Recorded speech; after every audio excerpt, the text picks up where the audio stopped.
There we go.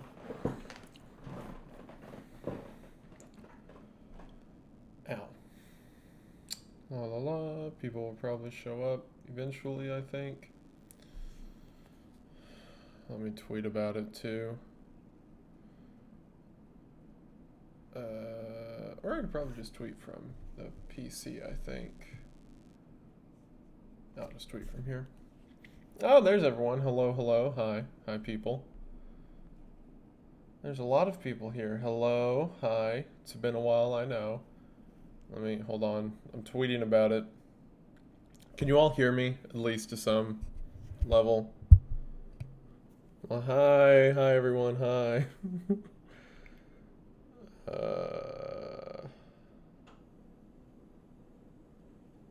Yeah. Okay, I see a few yeahs. Alright. Everyone got their hello out of their system. Now they're on a 15-second delay.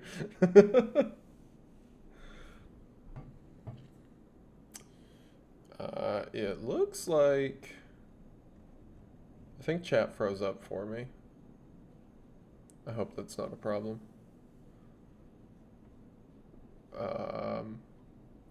We'll find out. Hold on.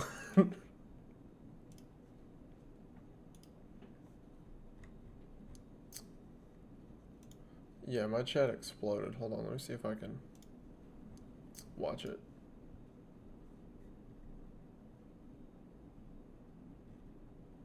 Did chat just go out altogether? Because I'm looking at the stream right now. Like just viewing it, and it also...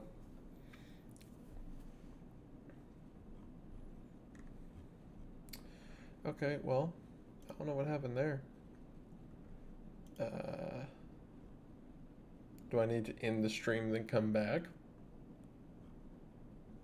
Hold on, let me look at my phone. Maybe it's my PC having an issue.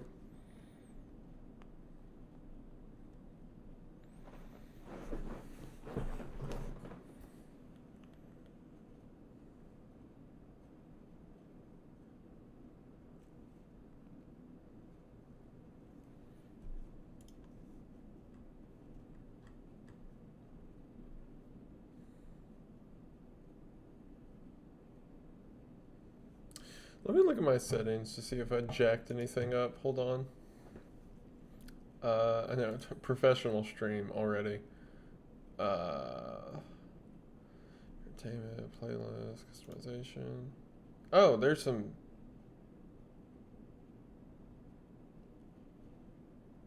It's back. Okay. Hold on. I think it's back now. Yeah. What happened? What was that? That was so weird. Yeah, I see. Okay, yeah, it's working everywhere now. What was that? It's so strange. It just died for no reason.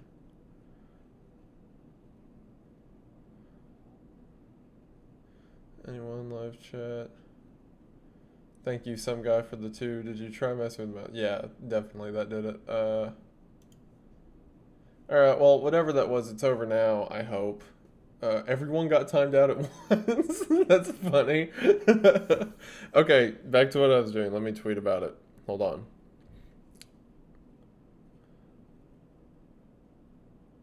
Copy link.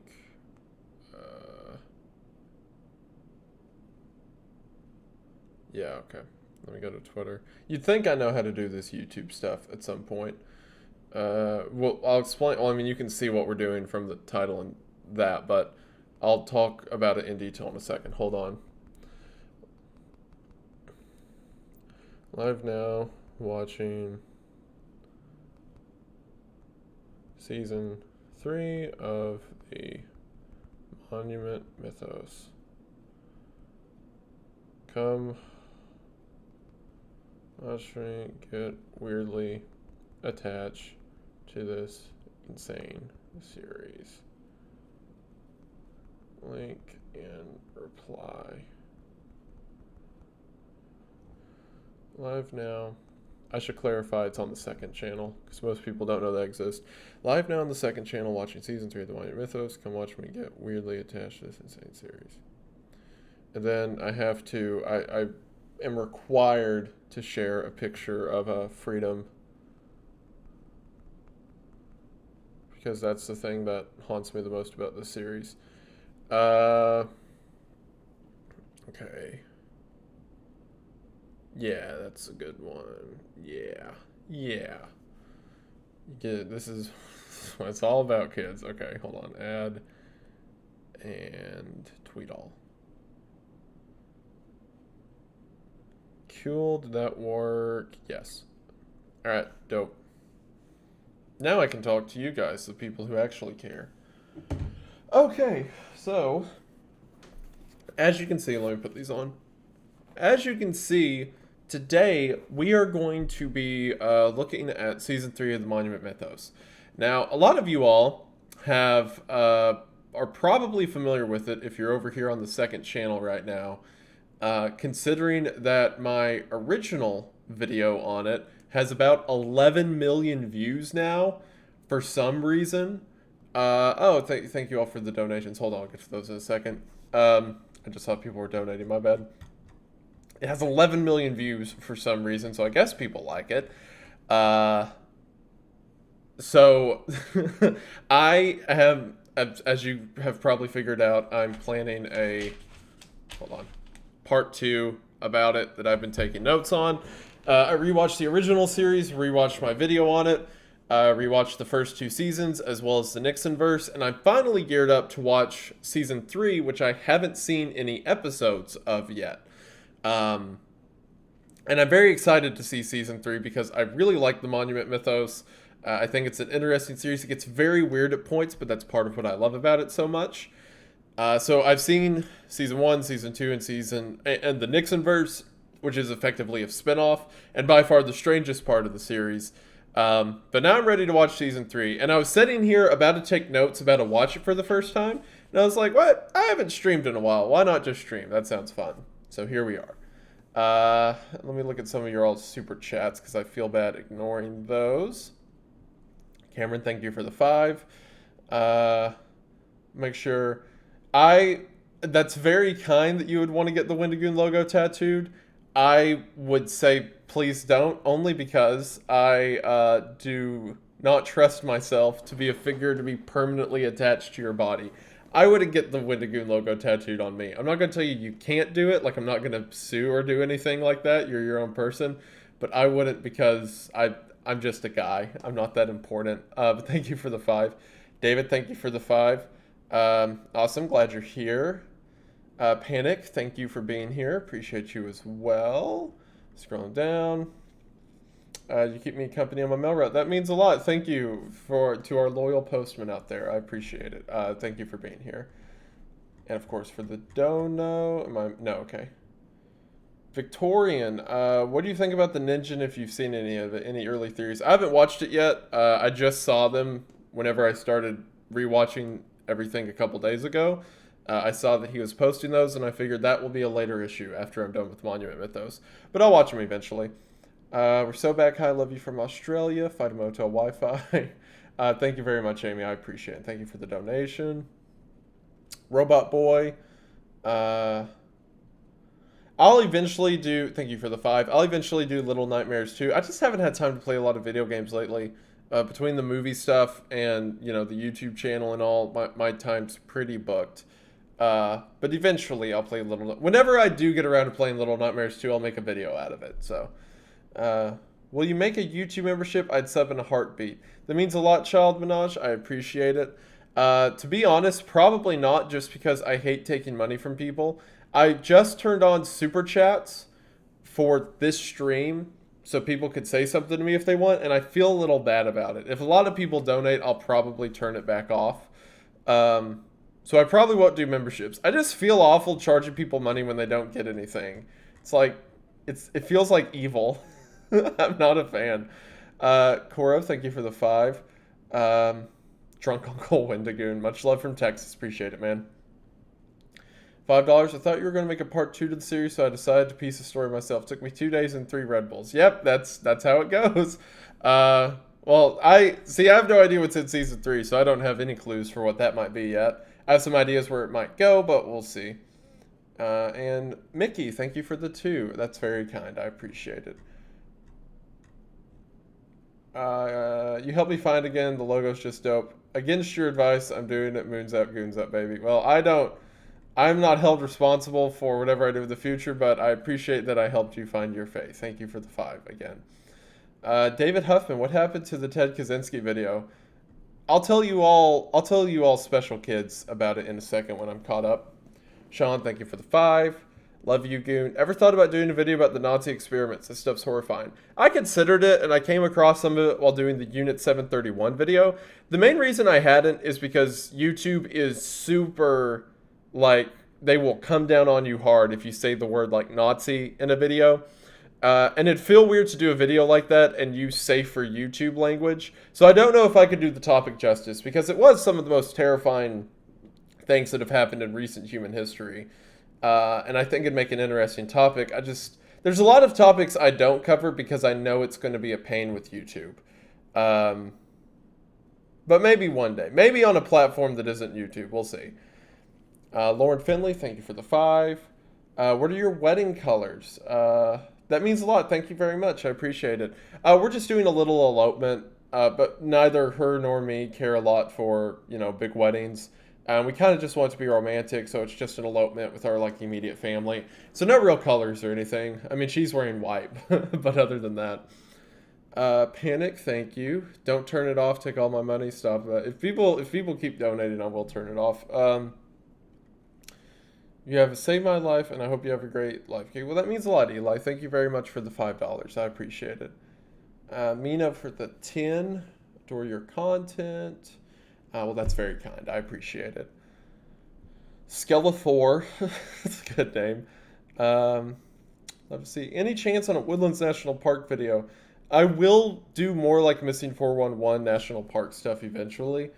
I just want those to be more like in-person special documentary type things as compared to normal videos. So whenever I have time for them, yeah. No, you. Thank you for the 10 for a viewer. Oh, that means a lot. I appreciate it. Snake Eye with the 5. What's good? That means a lot. Reign of Spiders. That is a callback for sure. And I'm glad everyone likes the recent video. It's been nice to see the support on that. I may have Eric. Thank you for the 2. Not advertently. Thomas the Dank Engine. Thank you for the 10. As soon as I met Brandon, I immediately asked him about the AK-50, and it annoyed him, of course, which is why it was fun. Sean, thank you for the 2. Appreciate it. That means a lot. I'm broke. Here's my money. No, do not give me money, Enzo. I'm so glad you're continuing the series. God bless. Thank you, Scott. Appreciate that. Have you heard about the Gilbert Gottfried ARG? I have heard about it, and I already saw I haven't seen any videos on it yet, but I saw there was some creators who made videos on it, so I figured that's already pretty treaded ground. Like the same reason I don't cover, the Walton Files is because Nexpo already made a great video on it, so there's no reason for me to, at least not until more episodes come out. So I think Gilbert Gottfried's pretty said and done, but I'll watch it at some point. Maybe it'll be worth one. Who knows? Still trying to find Blood Meridian in Argentina. Take Unworthy of Being Human. Thanks for your vid, and I loved it. Seeing you love. Well, that means a lot. Thank you. That means very much, Milo. Thank you for the 10. I'm probably about to turn off donations just so I can get to the video. Why not consider doing more extreme topical videos on Patreon? I pay to be traumatized. Again, I just don't like charging people for content. Like, if I charge people for an item, like a t-shirt or a plushie or whatever, that's fine. I have no qualms with that because you're actually getting something. I don't like charging people to watch me talk about something. It bothers me. I don't sleep at night. But maybe I don't know, maybe we'll find a way to make even darker content eventually. Consider this. Thanks for the entertainment. Thank you, some guy. Appreciate it. Am I caught up? No. Okay, I'm going to give you all one more minute. I'm looking at the clock. One more minute. And I am turning off donations. Because we got to get to this video. We got to make things happen.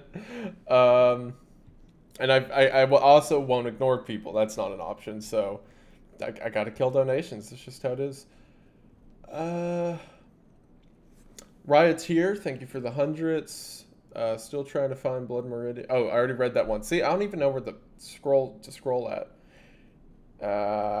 Here we go. Eric. Oh, Aaron, thank you for the 50. That means a lot. Have you ever heard of the Franbo and Little Misfortune? They're horror games made by the same person. They're very messed up. I have heard of them. No experience with them. We'll probably get them eventually. Thank you very much for the 50. That means a lot. Thank you for the 20, Jack. You'll take my money and be happy about it. Not if I turn off donations, I won't. Thank you for the 20. Mr. Flintlock, thank you for the 5. Darn, my money is flying into the pockets of man I highly respect. Whatever will I do? My infant is starving. I hate you so much. That's evil. Rose, thank you for the 5. Mila, thank you for the 2. Hi, Wendy. Glad I caught the live. Glad you're here as well.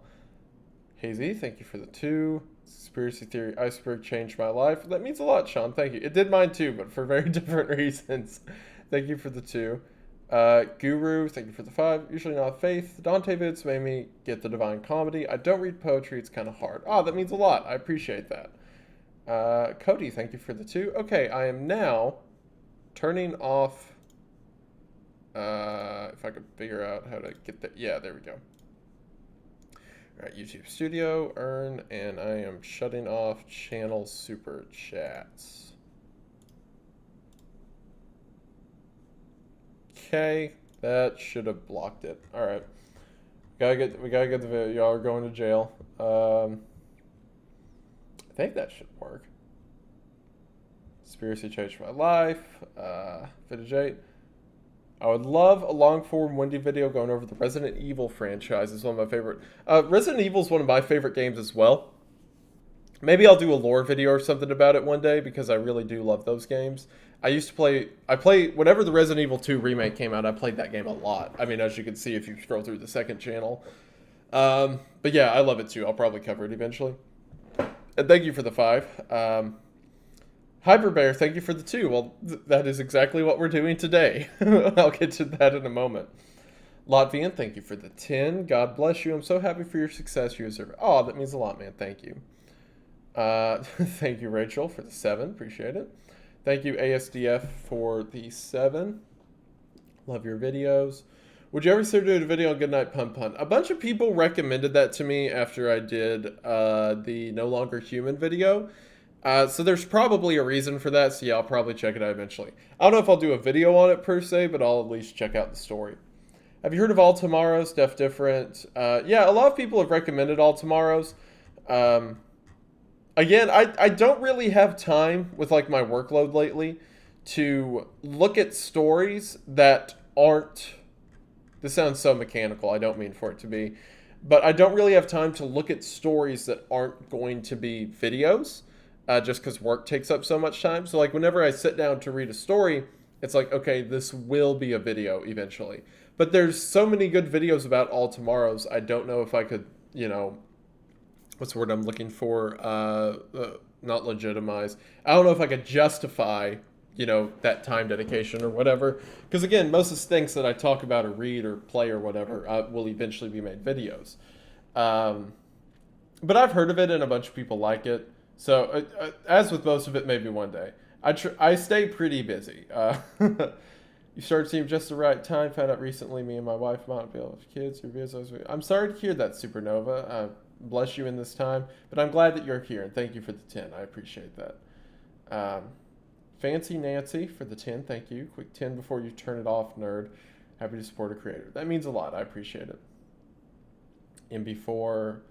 have you seen High Strange TV? I have not. I've not seen High Strange. As mentioned before, it's hard for me to get time to watch stuff. Thank you for the 2. Thank you, Wet Muffins, for the 1. You're definitely my favorite YouTuber. Thank you very much, Jay Julian. I appreciate that. Thank you, Just Some Average Guy, for the 5. Thank you, Natalie, for the 5. I'm glad you liked the Blood Meridian video. Thank you, Mia, for the 2. Love from Tennessee. Appreciate it. As always, hey Wendigoon, have you considered uploading your content to Spotify? I've been talking that over with my team, like the guys I do ads through and stuff, if that'd be feasible. Because Spotify is not like YouTube. You don't just make an account and start posting. You need to go through like channels or whatever, and you need to like, you know, make the content. You have to like not copyright it, but you have to anchor it or whatever. So it's a different process than YouTube. But yeah, I've been in talks about it, so maybe eventually. And thank you for the 10. If you turn off Super Chat, I'll eat your skin. Well, I got bad news for my skin then. Thank you for the 2. Thank you, Mina, for the 2. Thank you, Soggy, for the 2. The Black Parade video, throwback. Thank you, Sean, for the 2. I have heard of the Tangivirus ARG, just haven't looked at it yet. Probably will eventually. Thank you very much, Panic. I appreciate that. Thank you, Thomas, for the 5. Thank you, David, for the 2. Thank you, Eric, for the 2. Thank you, Tobias, for the 5. Good luck with everything. Thank you, Rami, for the 10. Appreciate that. Seth, thank you for the 10. Love your videos. Take the money. You deserve it. That means a lot, Raptor. Thank you for the 2. Went to Waco, Texas last month. It was haunting to see those graves. I'd say it would be. I haven't been before, but I plan to go someday. Thank you for the 5. Aiden, thank you for the 5, Aiden. That means a lot to hear. I appreciate that. Thank you, Brandon, for the 2. Seriously, love your stuff, man. Appreciate that. Thank you very much for the 20, Game Boy. I appreciate that. Thank you a lot. Okay, I think, is that everyone? Yes, there we go. We're now caught up. Awesome.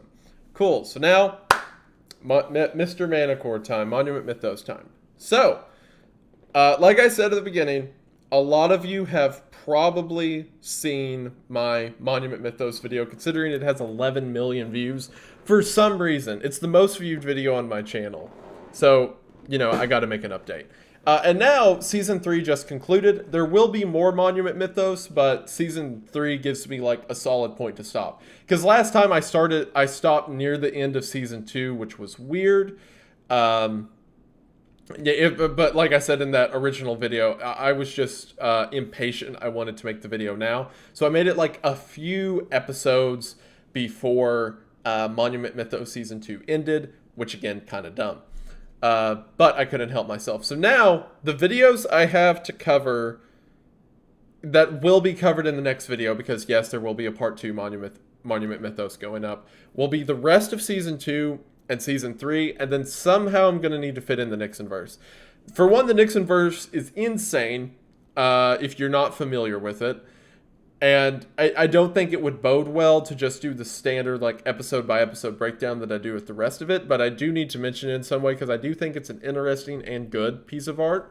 I just need to find a way to treat it. Maybe as like a break from the normal stuff. Who knows? But to make sure we're all on the same page, so we've got Monument Mythos Season 1, which the Cornerfolk are now wrapped into, but we'll talk about that in a minute. We have Liberty Lurker through Freedom Fowler. Each one of these is like, here is a different weird historical thing that happens, and then move on to a next one, right? It just continues on. The Cornerfolk are now wrapped into it because of what happened at the end of Monument Mythos Season 2. But Season 1 was just like, here is a thing, here's some lore behind it, on to Scene 2. Season 2 was the first thing that made it into a story. It added elements of maze. It added that there were these religions and these, you know, these devotees to it. And I stopped, whenever I made the first video, yes, this VOD will be uploaded later, I saw someone ask that. Whenever I made the first video, it ended at Washington Wonderland.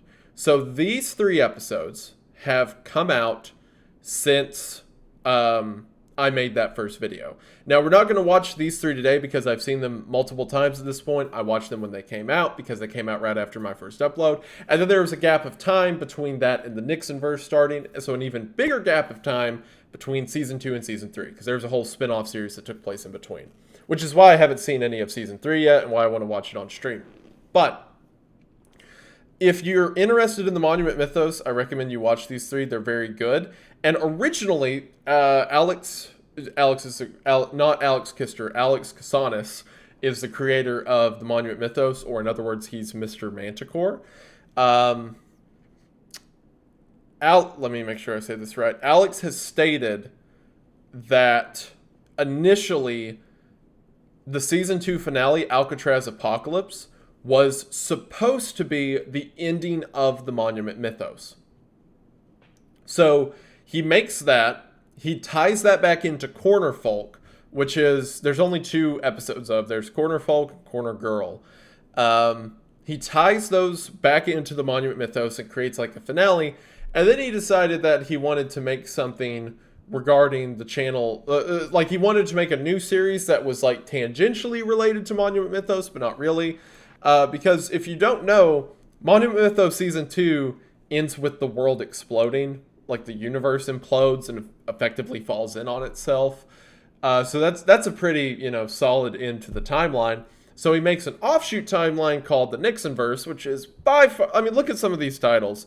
Jesus in Vietnam, House in the Ocean. It's by far the weirdest thing he's done. And it's also very interesting. I think it's a cool series. Alex has talked before they didn't like it. He didn't like how it turned out, but I personally like it. I think it's cool. But I'll cover the Nixonverse to some degree in the part 2 video I upload, which I'd like to get out by the end of the month if possible. But because I've already done I've taken all my notes, I've done my research about it.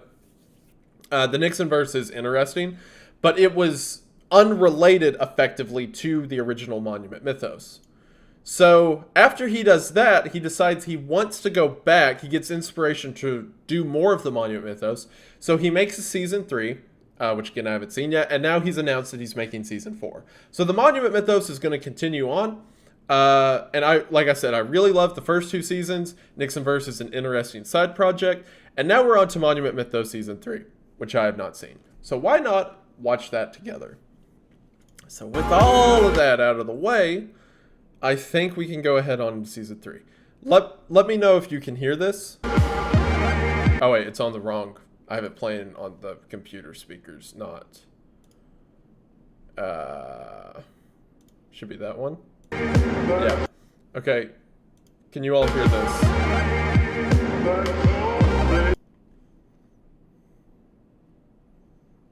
Is it too loud? I can hear it. A little too loud, maybe. Okay, hold on. I need to turn it down on my end as well. So we'll put it like there. Loud. Okay, how about now? If I talk over it while it's going, is that too loud? Is this too loud? Is that fine, or is that a good? Better? Yes. Good. That's good. Okay. Cool. So with that out of the way, we'll go ahead and get started. We have a teaser, and then Mr. Manticore, which is actually the first video on Alex's channel. And the reason his channel is now called Mr. Manticore, which somehow I guess he's tied into the Monument Mythos, given he renamed the title. Oh, that's another thing of note. Alex frequently re-uploads videos. He re-contextualizes videos. So he'll have a video up, and then he'll reorganize it in a playlist. But then a couple videos will get unlisted, and then they'll get reposted with different names. So there's like a crafting of the series as it goes through, which is one of the reasons I waited so long to make this, because I saw that season 3 was here, and I gave it a couple weeks to make sure it wouldn't move, or like nothing would change about it. But it seems that everything is where it is now.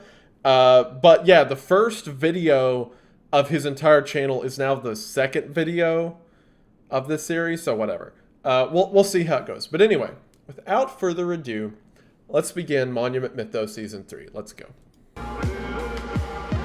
People are still saying turn it down a bit.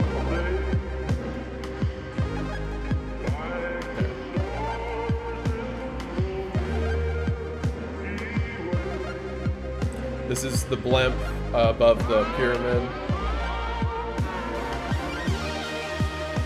Aww. Aww. Okay, alright, hold on. A bit of context is needed.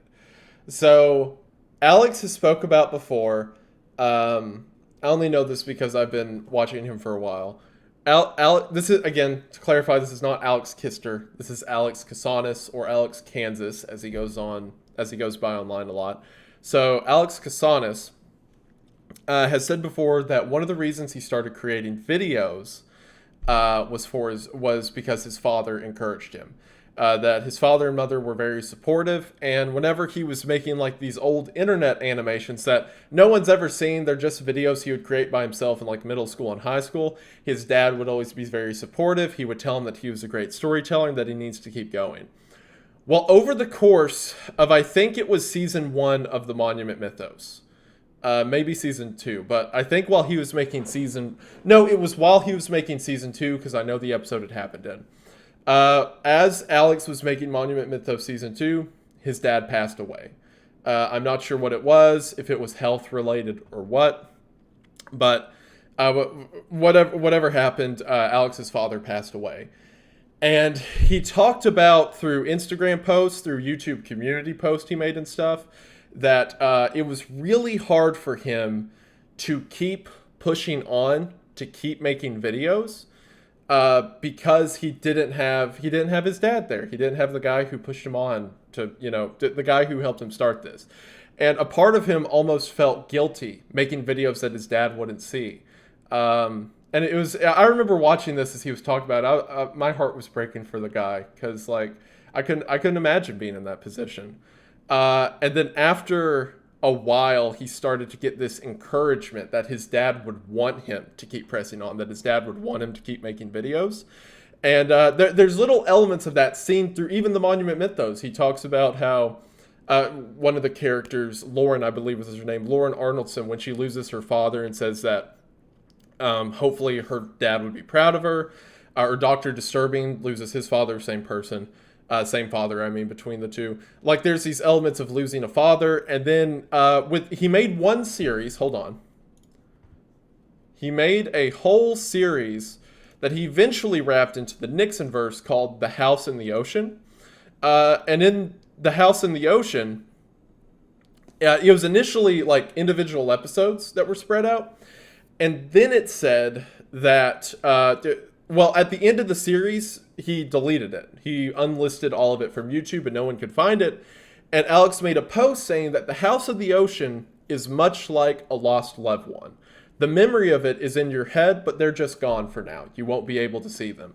Which was kind of like a touching note, right? The idea that, we can love people throughout our lives, and then whenever they die or pass on, we don't get to see them anymore, but the memory of them is still in our heads. Kind of like his series House in the Ocean. But then whenever he was reformatting it, he combined the entire House in the Ocean into one 39-minute video and then uploaded it with the motif. I don't even know. Did he say it at the end? He may not have said it at the end. Yeah. No one is gone forever. So it's weird. I know I'm being very parasocial right now about a guy I've never met.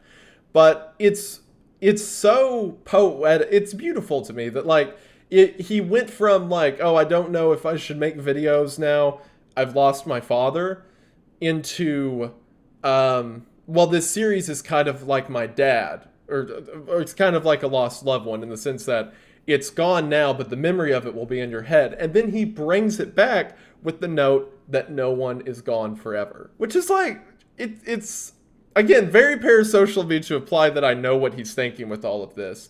But it's heartfelt, just the idea that we've seen it through his art, kind of this turnabout in his position on losing a loved one. It's beautiful. And then he opens season 3 of the Monument Mythos, the series that made him famous, with this.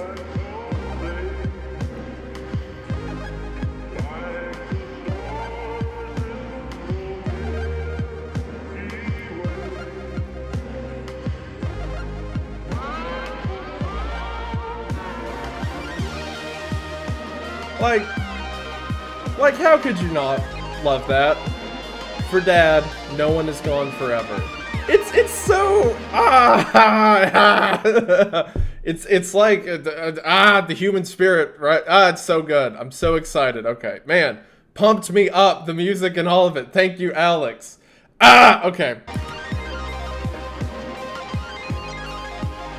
Monument Mythos Season 3. And also, it applies to the series, too, because at the end of Season 2, the universe literally exploded. Everyone's like, okay, that's it. Monument Mythos is gone, but no one's gone forever. It comes back. I love it. What a beautiful representation of, like, love and people we know and art and all that. It's so good. I'm already emotional, and it's literally the teaser. Okay. Anyway, thank you, Alex. Alex, thank you for making this series. Thank you for pushing on. It means a lot to us. Anyway, alright, so now we can get to the first video.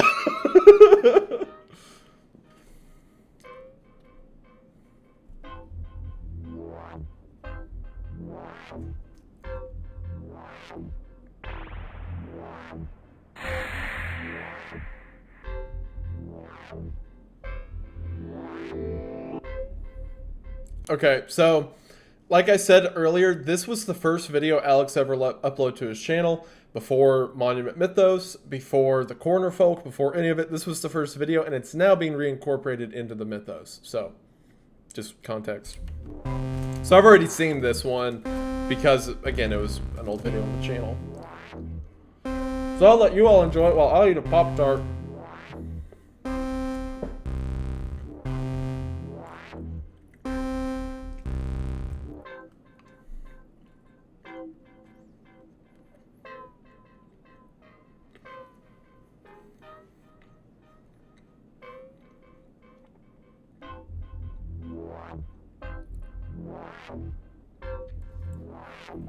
It's a wild berry Pop-Tart, I see you all asking. It's wild berry. It's the best kind of Pop-Tart to have cold when you don't do anything to it.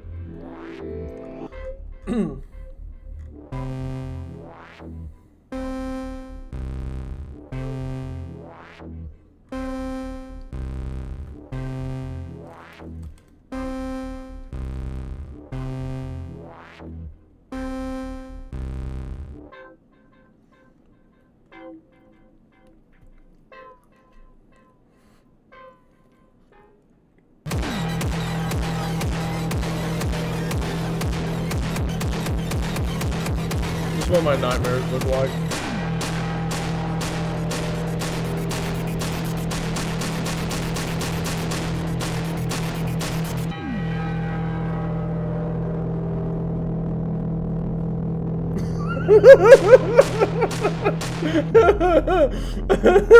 I figured that'd be surprising. That was the first video I ever put on the channel, or at least it's the first one that's still up. Okay, now, finally, after all that, we're to new Monument Mythos content. Okay. Y'all like that preview? You like the emotional story about a dad into dubstep demon music? Alright. So now, with that out of the way, crying. A lot of conflicting emotions going on here. Alright, with that, Washington Wanderer, Monument Mythos Season 3, let's go. Remember me. For Virginia. For America. For America. Okay, those were the last words. He said, okay. Y'all who haven't, this all makes sense to me because I just got done binging the whole series. But if you'll remember, Leonard R. Moreland, I think it was Moreland. Leonard Moreland, who was the guy who gave the speech about the Lincoln Looker, he gave the speech about the Starry Sphinx, that he later said was because he was being held captive by the ADA, or the Anti-Dean Association. Leonard Moreland, at the end of Season 2, gave a final announcement saying that Alcatraz took over the entire country overnight and replaced everyone with doppelgangers. Leonard, realizing this, decided to kill himself so that he wouldn't be a part of Alcatraz's scheme, and eventually says, find a way to live for Virginia, for America. Again, he married Virginia, the two of them had the child, Everett. If you did not, if you are not familiar with the Monument Mythos, that was a lot of words. So yeah, that was Leonard Moreland talking. Yeah, if you remember, Leonard Moreland was the agent who was put in charge of watching Virginia, because she was the girl who did the swap and the government was privy to her. And then Leonard and her fell in love, and they had a kid named Everett. Or kinda. She was pregnant with Everett, but then she swapped dimensions, and then Everett disappeared. And then he became a giant monster thing in the woods, but that's not important.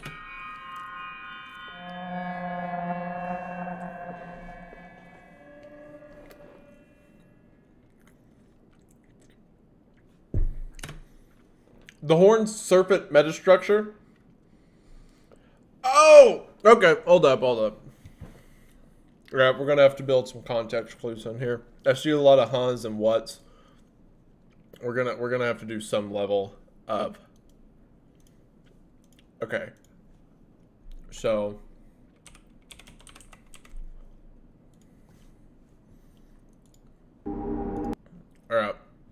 just so you all know what it's talking about. If we go to the last episode of season 2, which was Alcatraz Apocalypse, okay? All right, y'all following? Okay, this is Leonard Moreland's final speech, where he says that everyone's been replaced by Alcatraz.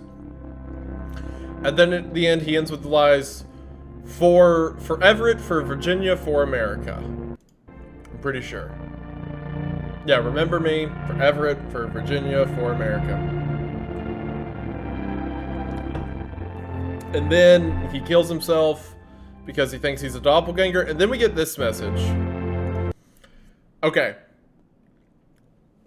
More context.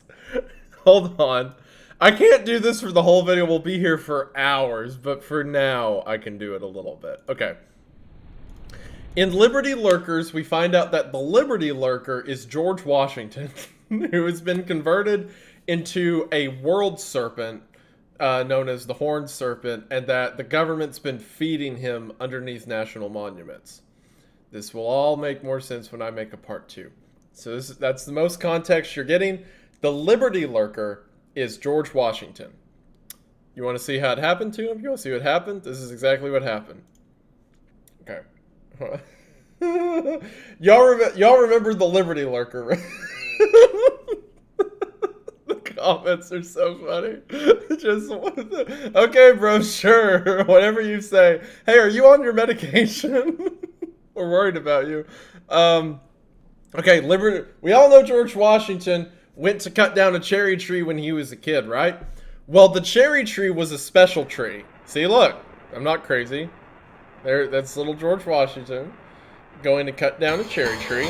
Oh no, he tried to cut down a special tree. So he goes into the Wonderland that Virginia went to, the whole upside down mirror dimension.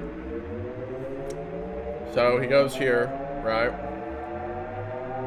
He goes to the mirror world, but because he tried to destroy it, he doesn't just exist there like Virginia did. This is what happens to him.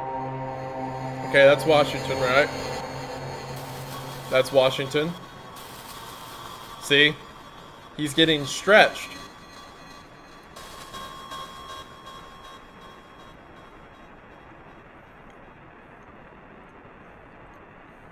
He got stretched so far that he became a giant snake that's underneath the globe.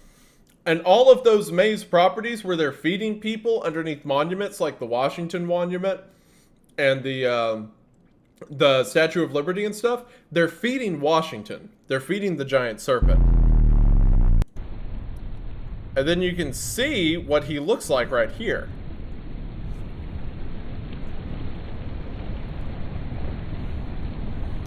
George Washington is the Liberty Lurker. The Liberty Lurker is the Horned Serpent.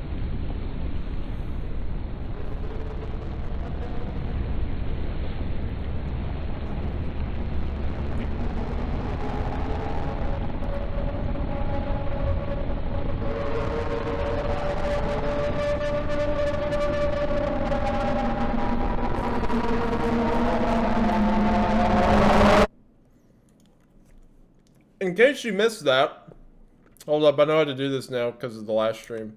No, not page down. What was the button that skipped frames? Was it this one?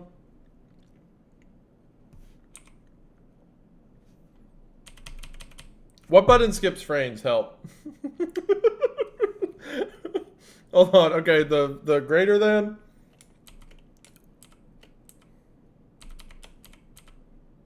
No. That's what I'm hitting. What the heck? What am I doing wrong? Comma and period. What? Do I have to hit shift? No, that's just changing the playback speed. Okay, well. Comma. I'm hitting comma. That's okay, there we go. Alright, that's better. Alright, never. Crisis averted. Got it. Alright. Okay, that is the podium that the Statue of Liberty stands on, right?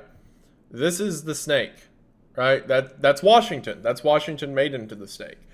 So, Shut up. Stop calling me Peepaw. So, after that happens, it says that a group of people called cathonauts. Cathonauts is the coolest word ever because Cthulhu, like words like that, come from the Greek words that mean the underworld or the abyss, catho, and then not like astronaut or cosmonaut. So these cathonauts are people who go into the impossible, or cathonauts, however you pronounce it. They go into the underground, the underworld, or whatever. So cathonauts go to explore the hole that Washington crawled out of, and it looks like this.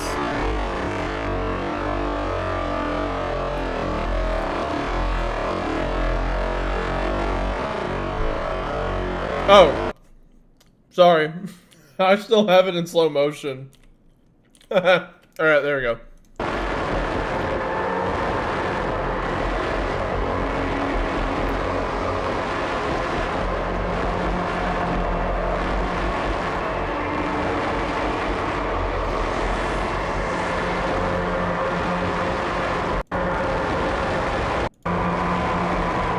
Now, if this looks familiar to you,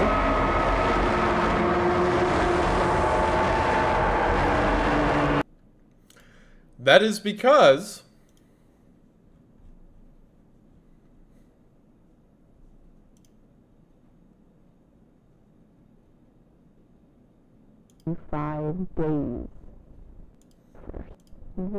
it is the same world that Virginia went to in Washington Wonderland. The world of the special trees, where they kept zapping and disappearing and teleporting around. So, I have to keep clicking around. So, this world, right here at the end, is... No, hold on. Wrong one. We're not there yet. We're not there yet. Haha. Here. This is where Virginia was trapped for years and years, supposedly. This is Virginia's Wonderland.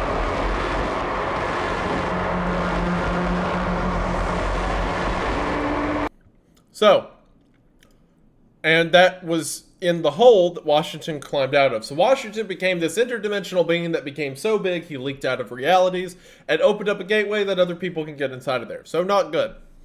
So... that was Liberty Lurkers. And then here, okay.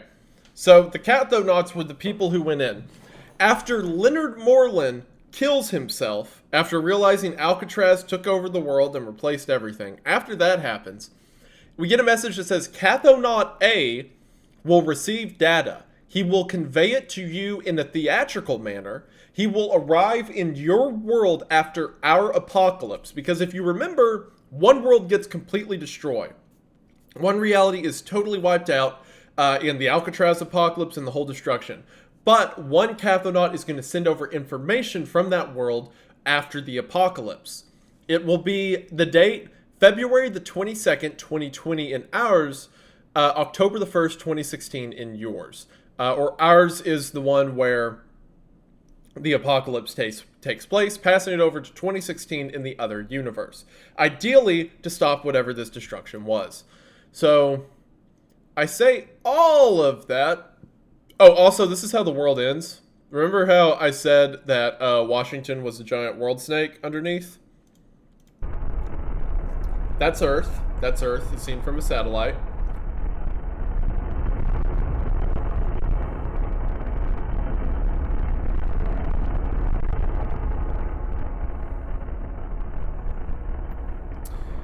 And that's Washington.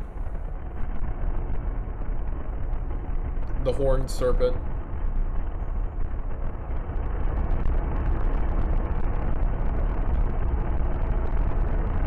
And then the universe became this.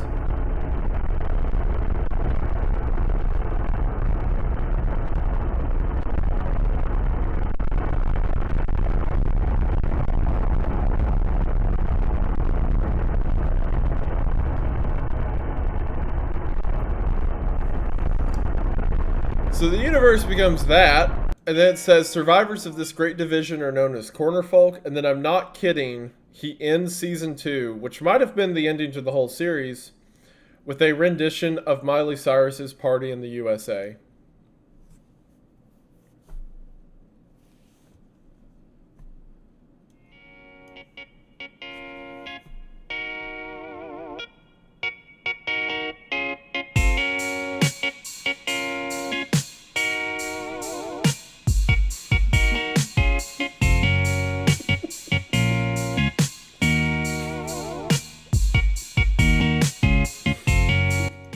Okay, anyway.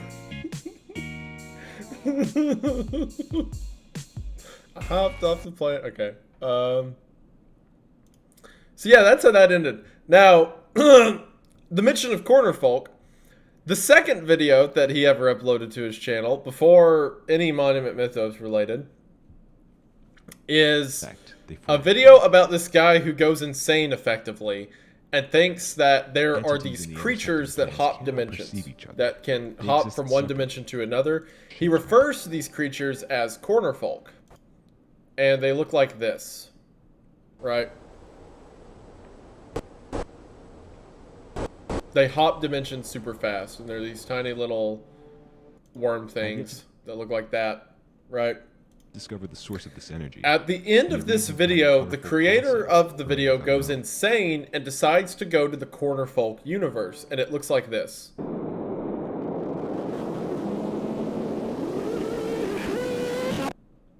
If that looks familiar, that's because, as you just saw, that is what the world becomes after the Great Division, right? So everyone in the Deanverse, everyone in the Dean universe is destroyed. They're utterly wiped out. Humanity failed. Between the creation of Washington becoming the Horned Serpent and destroying the world, and the universe imploding on itself, everyone in the Deanverse is dead. It doesn't exist anymore. That is, except for the one mention we got, that after the apocalypse, one cathanot will send information into the other dimension. The reason I say all that is because if you remember, the date was February the 22nd of 2022. And in the video we just looked at, February the 20th, 2022. So this is 2 days before the Great Apocalypse, or whatever, right? Also, the Horned Serpent metastructure is Wonderland. Giant area, white trees shooting everywhere. Good, so none of that was confusing. We're all on the same page, and we're all operating off the same area of information. So now that there's absolutely no confusion, and we all know what we're talking about, let's go ahead and get into it.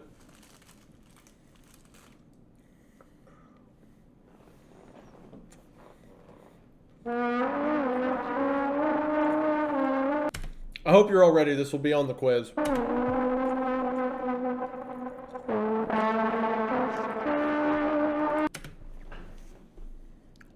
I can actually make quizzes.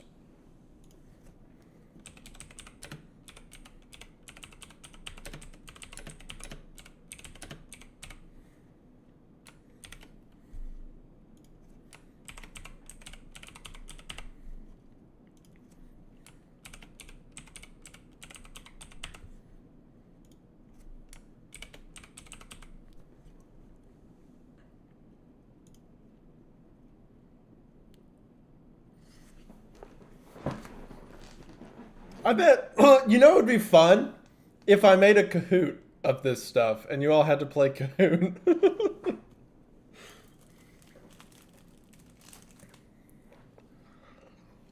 I'm gonna let that run for a second while I hit play.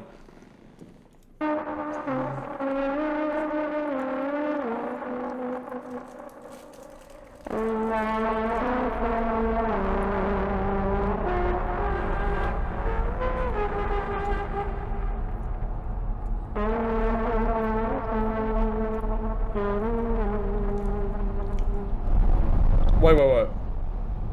Hold up, I mentioned that. A new song began on February 22nd. That makes sense because that's the time that the other universe was completely destroyed.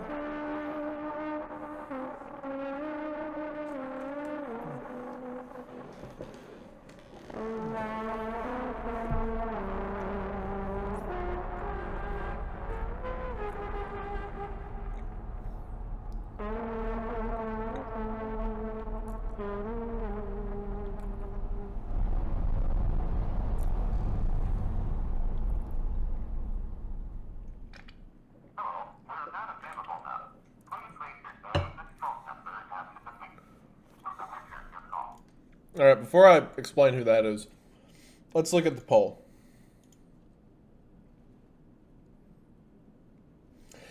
Idiots!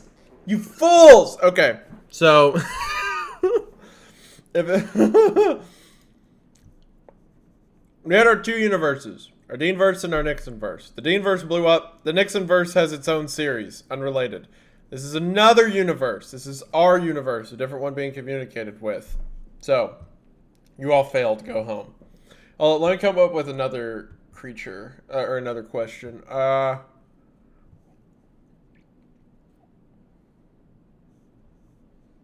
on.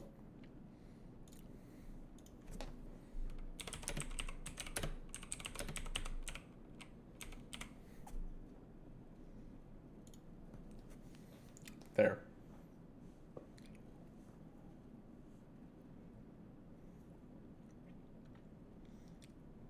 All right, that's more like it. That's what I want to see. Okay. All right, so all you kids are answering that one. Howard Melrose is the journalist who originally discovered the Lincoln Looker and talked about it. He's also the journalist who was at the Suez Canal incident and took footage of it and commented on it. So Melrose has been a recurring character in this series.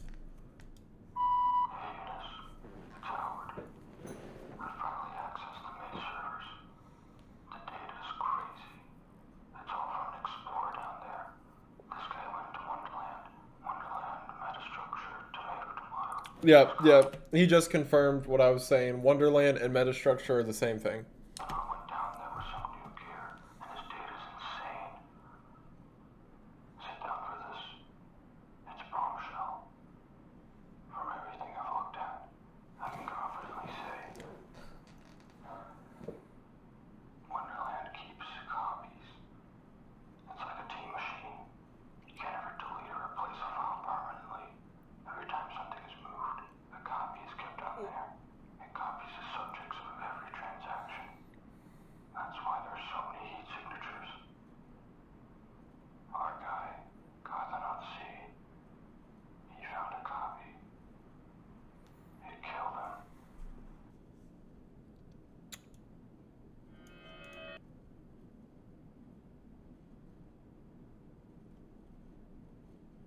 He found a copy of himself? He found a copy. It killed him. Is he saying the entire world is copied? Because if that's the case, then there could be a perfect copy of the Deanverse, theoretically. Or is he saying that individuals are copied? We know that because their original exposure to this was Virginia switching over from one timeline from one world to the other, right? But in what scenario would your copy kill you? You'd never interact with your copy because you're always on the mirror of each other. Unless this supports my original theory. No, I think he said... Is he saying that the cathanot killed the copy or the copy killed him? Because... Unless my original theory is correct and Everett is trapped in there, Maya's child. Or Virginia's child.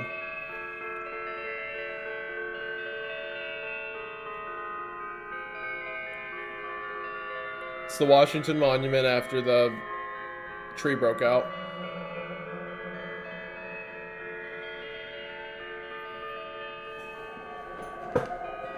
Copy killed him. I think so too.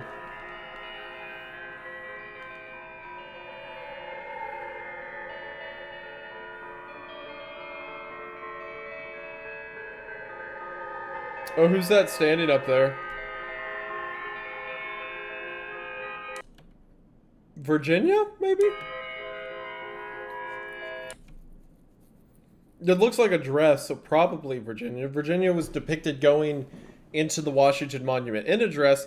And if you'll remember, the 19 Washington absentees were found, so maybe this is like the sighting of the 20th, the sighting of Virginia.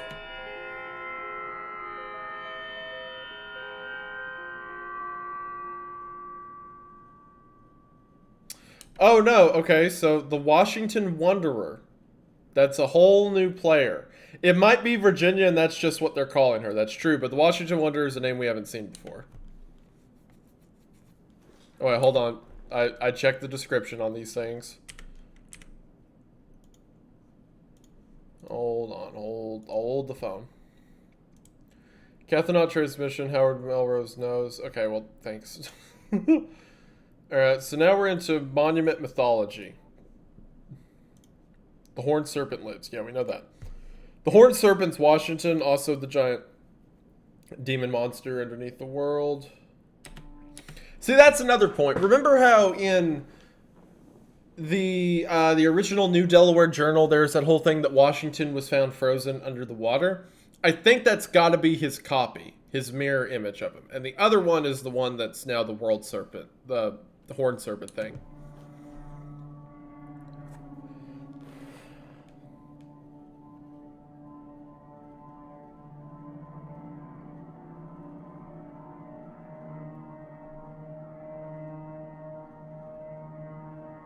Long ago, a universe ended and all fell into darkness. In that darkness, there were two beings. The Horned Serpent. Tree and Okay, the tree is the world tree. The special tree. The tree is the special tree. The serpent, who also goes by the Crescent King. The Horned Serpent and the Crescent King are one. Yes. serpent. That's some Nixon verse stuff. Don't worry about it. One day, Serpent became bored. Something would be more interesting than nothing, she said. So Serpent decided that she would create a universe. Without letting Tree know, Serpent slowly shed her skin and left her branch. First, she laid world eggs. Eggs so big that one could spend their entire life on them. Then she laid God eggs. Eggs with beings to help organize the universe. Then she laid all the... Hold on. She laid the serpent, decided something would be better than nothing, decided to created eggs. Okay. Plant and animal eggs. Eggs which would make more trees and more serpents. Many God, plant, and animal eggs fell on the world egg known as Earth. It was a cruel and wild place, so cruel and wild that the most powerful deity was the goddess of chaos. Her name was Entropis. However, Entropis was fair. She gave the ability to dethrone her to 4 other gods.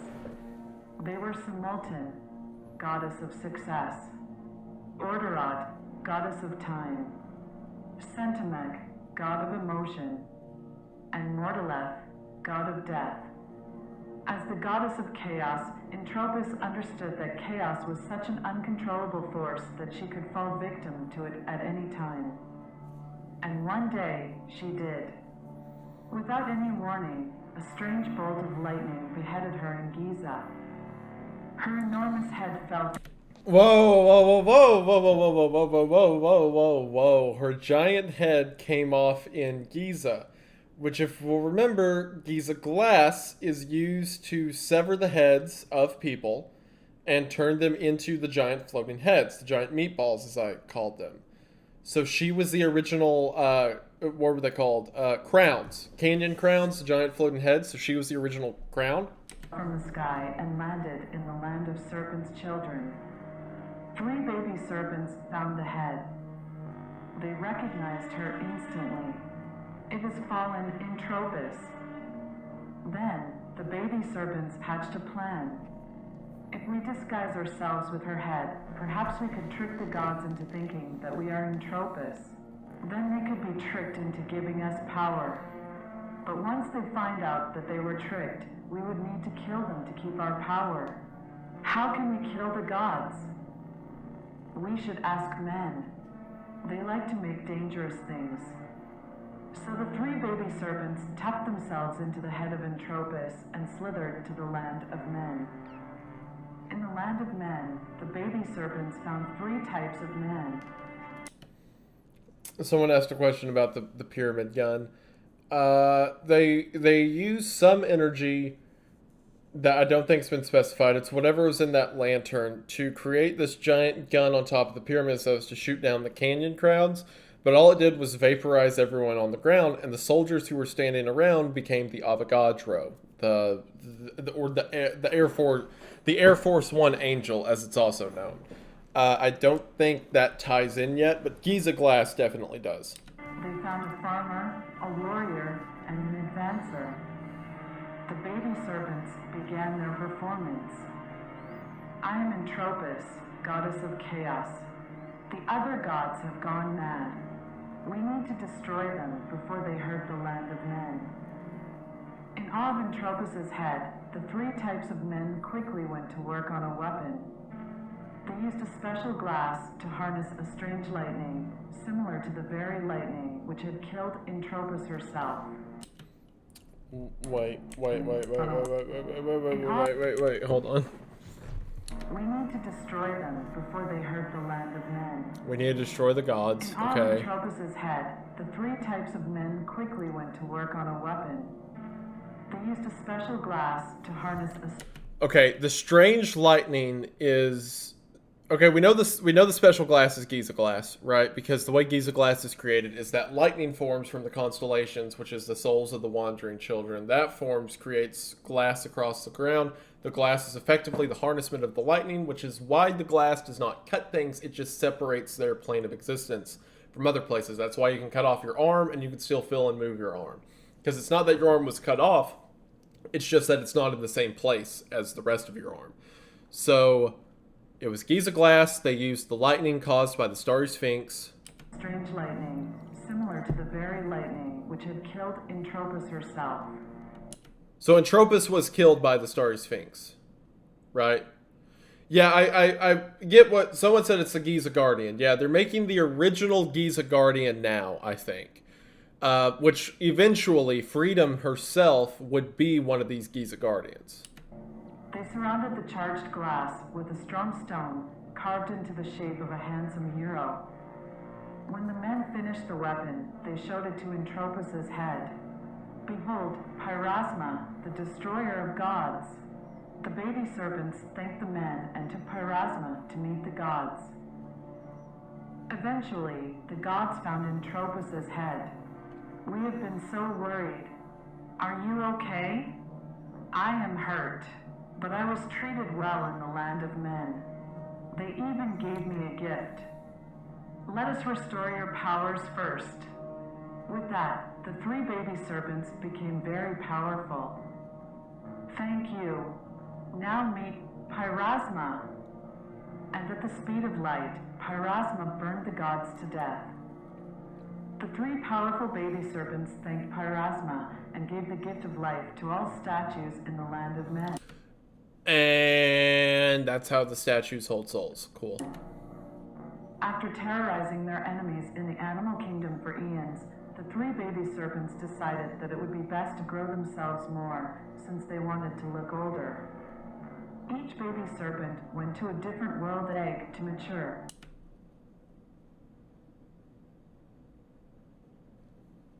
The Horned Serpent, perhaps? But one world egg was too hot and the baby died. Another world egg was too cold and that baby froze. The only baby that survived continues to grow inside The Horned Serpent, the Horned Serpent. Yep. Earth herself, where heat and cold are in perfect harmony. Yep, okay, so that is the Horned Serpent, but somehow Washington is the Horned Serpent. Because it's very clear Washington got stretched out and he's the Liberty Lurker and all that. Maybe Washington's a part of the World Serpent, maybe the two fused at some point. Godspeed, Angel. Okay, Angel Ashes. Alright. Okay. There's a lot of puzzle pieces, don't know where they go yet. Could also be weird time travel stuff, you're right. Could also be weird time travel stuff.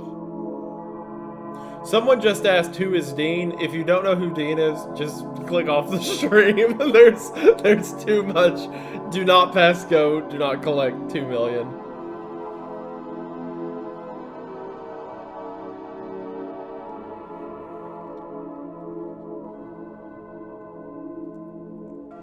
Oh, freedom. Okay. My favorite. Okay, so more context is needed. The only reason I'm giving context on this stuff is because I didn't cover it in the first video. So if you just watch me, you probably don't know that. Okay, so in which video was it? It was Alcatraz Apocalypse. So the Avogadro, or the Air Force Angel, which is the amalgamation of the dead soldiers who were killed at the pyramid, right? The government decided we have to kill them because he started... Remember, all the graffiti was caused by the Avogadro. So he wants to be left alone. The U.S. government says that's not going to happen. So the U.S. government captures Freedom. They capture Freedom, the giant statue, and then they put her in Giza glass, and they fly her out to the middle of the woods, and then drop the Giza glass.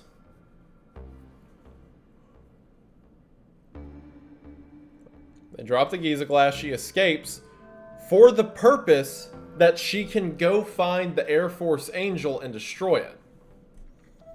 Because the government wants them dead. This is the amalgamation of the 20 soldiers who were killed by Rockefeller. Because remember, then it goes back and gets revenge on Rockefeller. So the government sends Freedom to fight it, and this is what happens.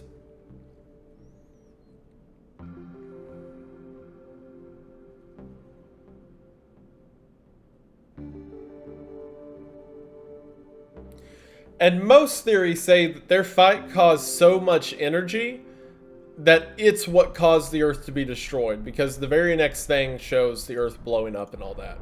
So it was probably their fight that destroyed the world. So now, after that world's been destroyed, sure enough, here we are. Freedom's still there. Or at least the head of Freedom is. And there's the Angel. Or the Air Force One Angel, or Avogadro, as I call him.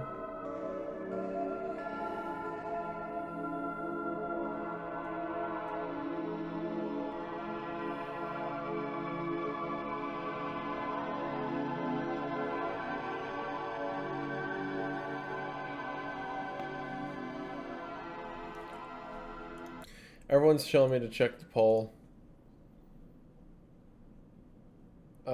19% of you are no longer allowed to watch my videos. Anyway.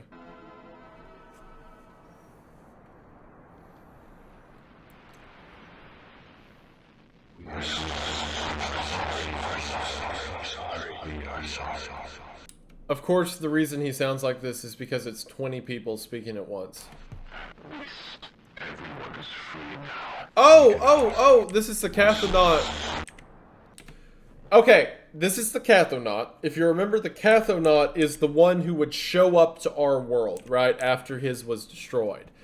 And, okay, this further confirms my theory, I think, that the fight between Freedom and Avogadro destroyed the world, because the Avogadro said, we're so sorry that, you know, the world's been destroyed. The cathanot says everyone's free now. They don't have to worry about the Horned Serpent or any of that.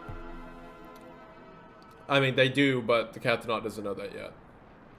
Yeah, this is the cathanot standing here. Everyone is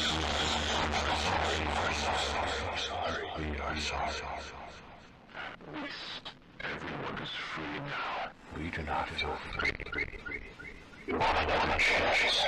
Someone said, the subtitles say Cathanot A, the reporters say Cathanot C. Cathanot C is a different one. Cathanot C is the one who went down into the into Wonderland and saw the clone. Cathanot A is the one who, during Leonard Moreland's suicide, it said would transmit new information. So Cathanot A is the one who transmitted information from one universe to the other.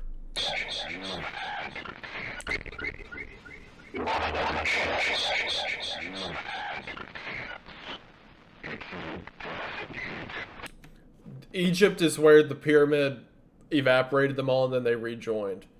That's what it means by you cheated death in Egypt. All I have is a suggestion for you, Angel. Divide yourself until you no longer can. Some of your particles will trickle randomly through the fabric of time in every direction. world division contains the past, present, and future. Perhaps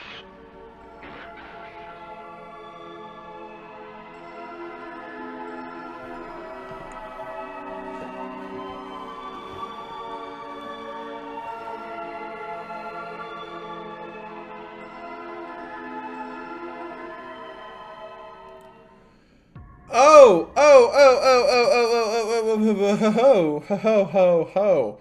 Okay, remember, like, the apocalypse will take place February the 22nd of 2022? Well, it said that it went to February 23rd, which is also my fiance's birthday. Fun note. But the world, the world went to February 23rd. So that means that the angel did what the cathanot said. It divided itself throughout time, and its energy somehow, because it went through time, it somehow affronted the apocalypse, probably through the fight. It probably stopped the fight between the angel and freedom. So maybe,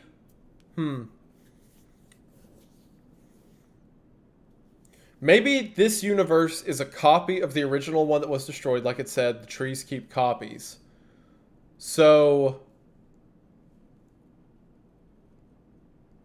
I gotta think on it, but maybe in the copy, the cathanot came from the universe that was destroyed to the copy and told the angel to divide itself to keep the destruction from happening again. I think. Maybe.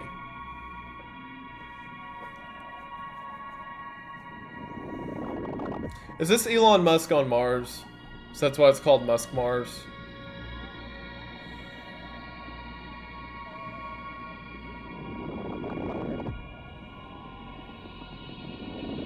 Yep. Yep. Hilarious. Musk Mars mine. The really blurry picture is funny.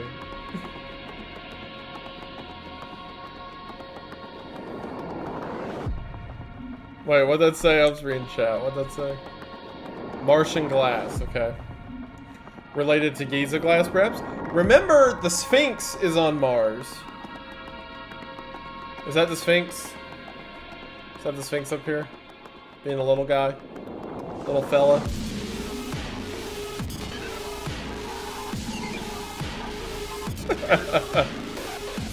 I love it.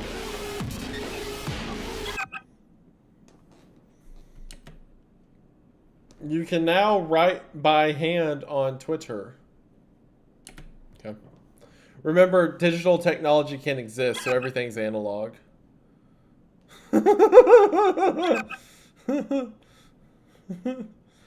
You're doing God's work. Keep it up. Accurate portrayal of Twitter.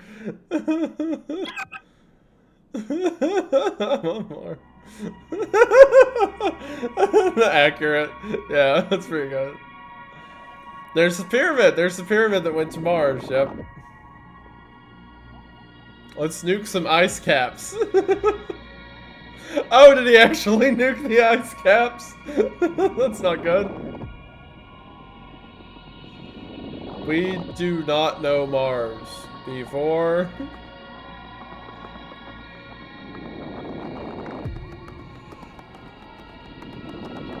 Oh, the DC monument popped up on Mars. Well, I guess that makes sense because if the pyramids got there, then the trees would.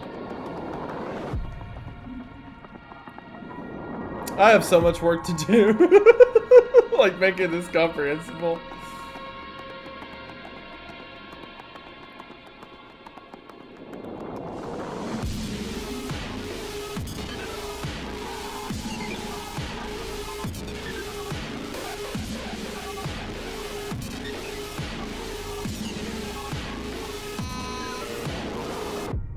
Oh, Mars got a serpent too. That's not good. Exits the glass mine like a burst intestine. Falling towards Earth. Oh. Okay, so there's the serpent on Earth, the Horned Serpent, or the serpent within Earth. And then mining on Mars broke out the Mars Serpent, which is now making its way towards Earth. So not good. The Martian Serpent lives. Yeah, okay. After Angel. Context. Ed Dwight, who I won't get into the real world historical connotations behind him. Ed Dwight was a character in the Nixon verse who saved everyone by making the characters within it fictional, which actually like saved the story by taking away their power. Blah blah blah. Go watch the Nixon verse. But Dwight Comics is his company.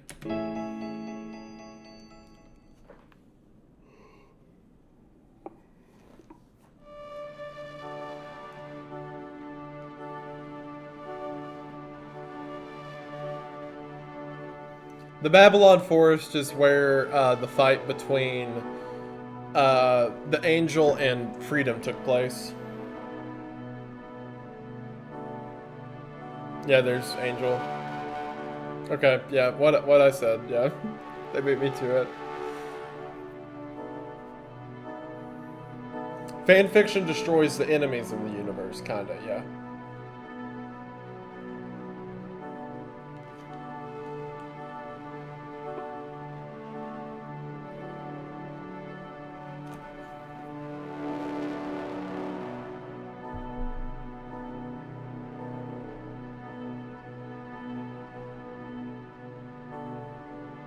Future Angel's ashes slip through Shrine and shift the neurons of past Angel. I was right. Okay, so the Angel disintegrating himself changed the battle between Freedom and the Angel, which means the world wasn't destroyed.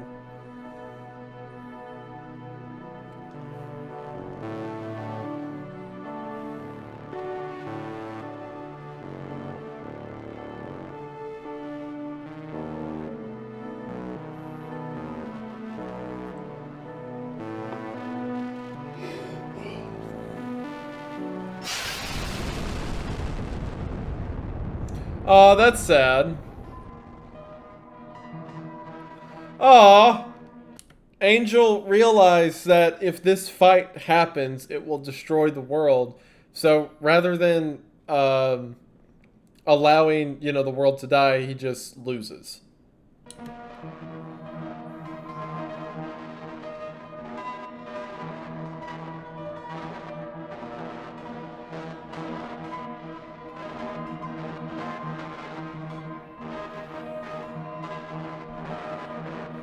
Now, rest in peace to a real one.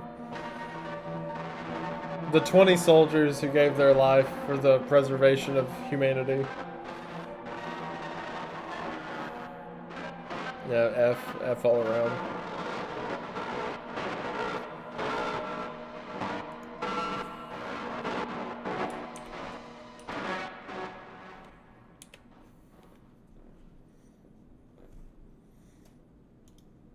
Poor Angel. Stalemate, Angel. Aw. It's kind of sweet. Alright, thank you, Angel. The 20 soldiers who make up Angel.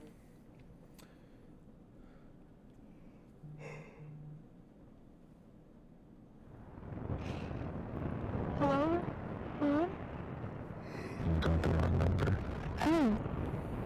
Who is this? Howard. Howard Melrose is the reporter. Howard? What are you doing? Well, looking out at the bay. Oh, you're in a place by the water. You're lucky. It is beautiful. It really is. The view up here is beautiful. What's your name? You can call me Eunice, Howard. You have such a mysterious voice. Really? Oh yeah, so mysterious. Just wraps me up like a dark blanket. I could use a blanket now. Are you in the area? Oh, I'm not in the area. I'm on top of the world. Look to the bridge. I think I know where this is going. That's sad. You're going through the bridge.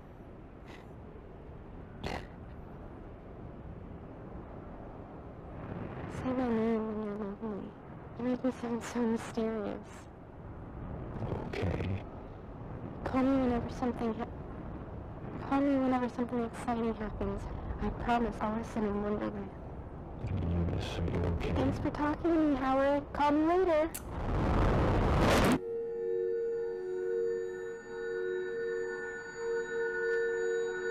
Dean?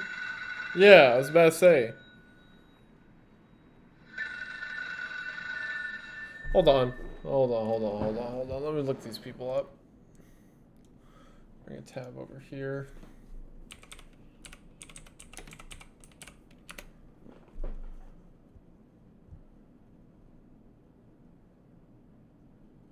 Eunice Dean.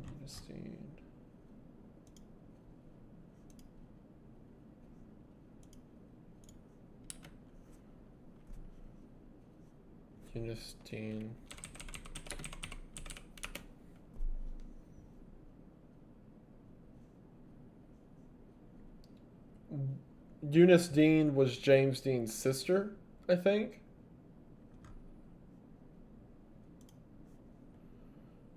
Yeah. Okay. All right. And Monty Cliff, I know that name.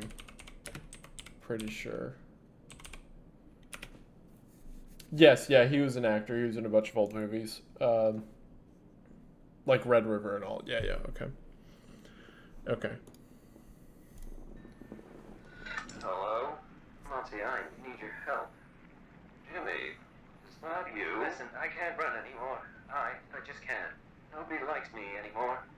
Everybody wants to run me over in the street now. I'm just a dirty dog. Jimmy, it's late.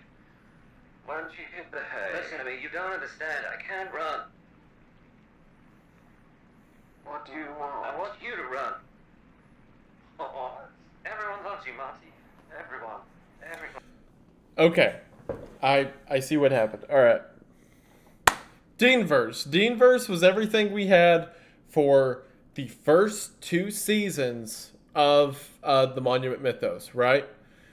But that eventually culminated with the angel, the Avogadro, disintegrating himself across time to prevent those events from happening. The biggest event that changed is that the Avogadro dies in the battle against freedom instead of destroying the world.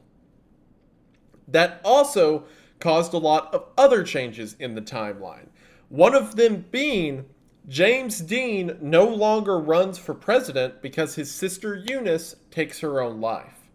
Therefore, times change, and rather than James Dean becoming president and all the events from the original series we see happen, he tells Monty Clift to run instead. So this is a copy of the Deanverse, but everything's been changed because of the Avogadro separating himself. Everyone loves you. Jimmy, that's just plain silly. You're already a better president than I'll ever be. That is the phrase, "You're already a better president than I'll ever be," is the phrase Nixon said to James Dean in the original series. Now Monty runs instead of Dean. Got it. So Monty is the replacement for Dean in this new world. Montgomery Clift. Yeah. Alright. Clift, instead of Dean running with Clift as his vice, like they did in the original series, now Clift runs with Dean as his vice. So this has now created a third timeline within the Monument Mythos because, again, we have the original 2, the mirrored ones. We have the Deanverse and the Nixonverse. But because the Deanverse was destroyed, it was replicated by Wonderland, and in this replication, the angel divided himself so that events wouldn't be different. This new replication where things are changing, I am dubbing the Cliftverse. So, that.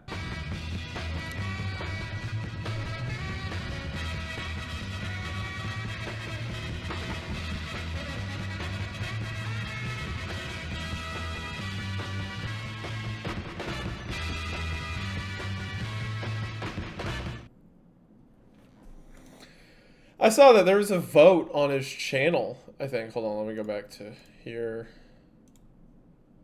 Everyone loves you, Monty. Yep. Okay. Okay. here, if we go to his community tab, there was a vote. Yeah. Clift won, of course.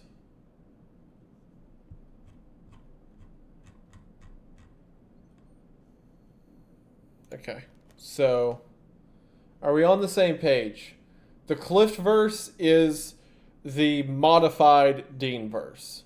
It is not a whole new universe, it's just a switched one because of what the angel did to prevent the universe from being destroyed. Again, RIP the angel.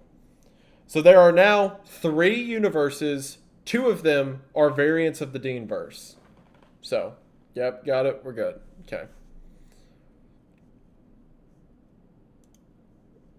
American Wonderland Syndrome. Alright, we'll see what that is. Yeah, rip Avogadro.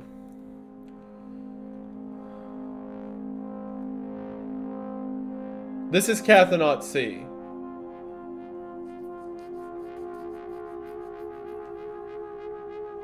In the Martian... Oh! Okay, determine the rate of American Wonderland Syndrome in the Martian Serpent metastructure. So now because the Martian Serpent left, they can go inside of the Mars caves now and see its Wonderland.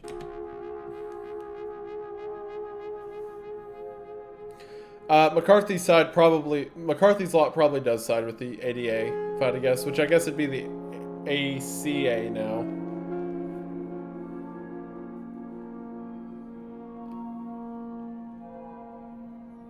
Wait, I missed this one. Releasing the cathanot. Yeah, so this is the ship they use to journey into the hollowed out Mars now that the serpent's left. And there's the serpent.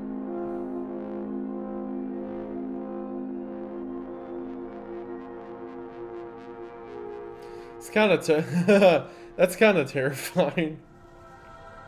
Okay. So the Martian Wonderland is just like a red version of the white of our Wonderland.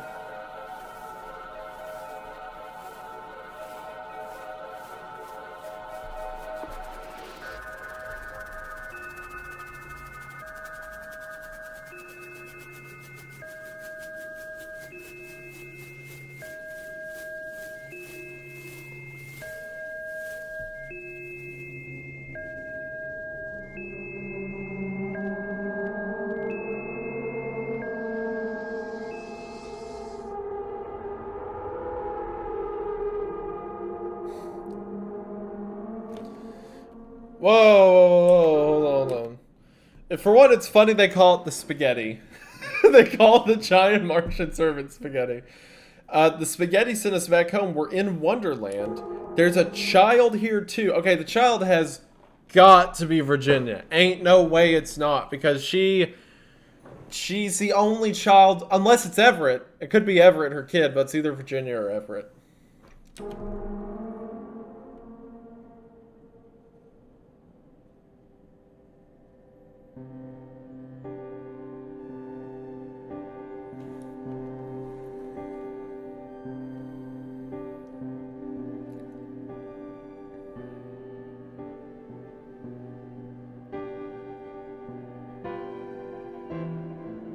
That's how human childs look. They're like normal shaped people. They're just like that tall.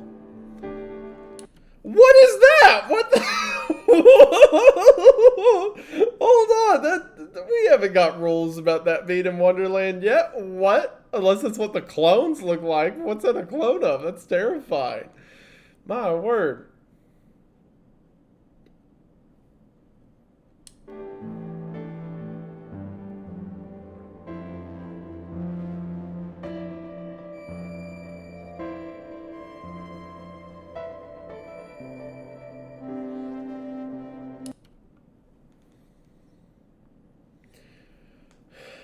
C wouldn't be Everett, was it?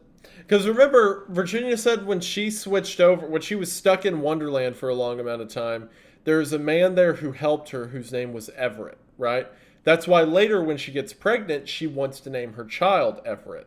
So is C Everett, the adult Everett who helped her out? Because eventually, Virginia said one day she got thrown back into reality back at Rockefeller Square.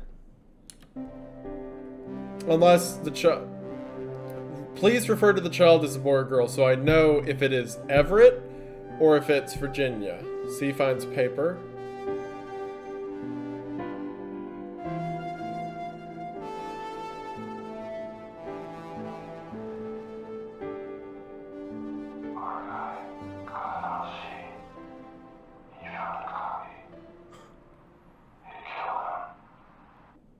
It killed him implies that Cathanot C died, right? Remember me.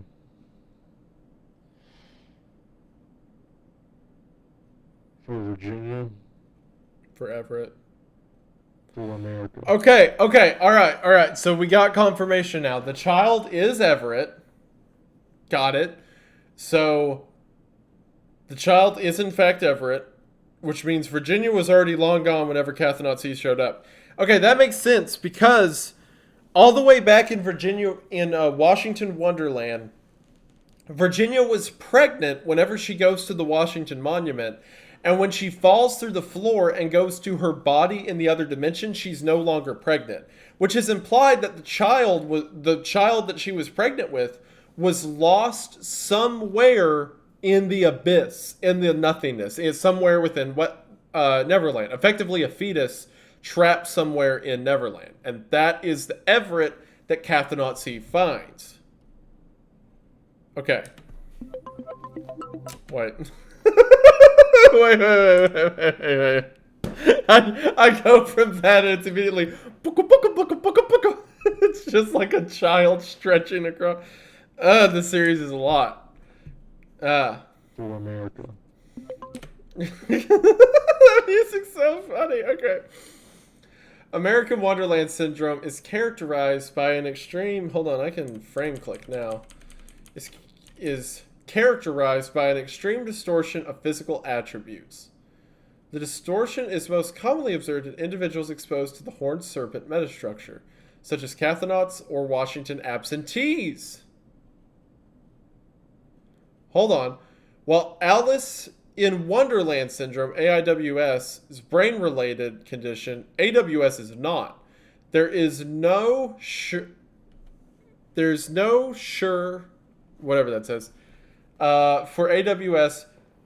There is no cure for AWS, but supportive care can improve quality of life. Euthanasia is an option for those suffering from American Wonderland Syndrome. Hold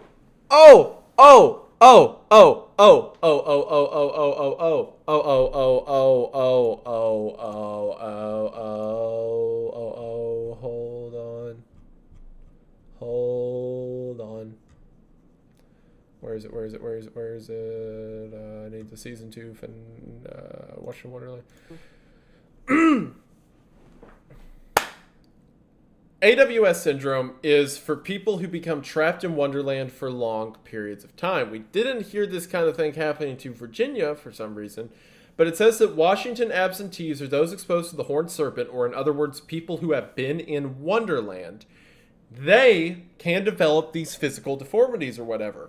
Remember, Everett was just trapped somewhere in Wonderland. Virginia wakes up, or at least this Virginia wakes up, because remember there's two, because mirror dimensions and all. This Virginia wakes up and says that her baby's gone. Right? But everyone else exchanged for their own Yeah. lives themselves. I must have exchanged little Everett. Because she flips through to the other reality and Everett's no longer there. So Everett got trapped in Wonderland. We don't think Virginia had AWS or the distortions or whatever, but the only mention we get is here, where it says her son Everett is believed to be the 20th Washington absentee, right?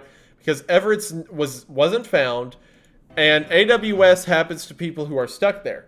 This line made no sense. I even mentioned in my original video, in the first Monument Mythos video I did, I pointed at this line and said, I have no idea what this can mean, but now I know what it means, because it says, Everett Arnoldson, commonly referred to as the 20th Washington absentee, is a humanoid creature that is purported to inhabit the forest of the Washington Zone. Have you seen Everett? So Everett was in there for so long that by the time he came out, he became this disgusting, like, elongated creature, which is why the baby image does this. Just like how Washington was dragged across the different dimensions by being stuck in Wonderland so long, the same thing happened to Everett, which is why all the way back then, Everett is described as a humanoid creature that inhabits the forest. So Everett became a giant humanoid monster just like Washington did.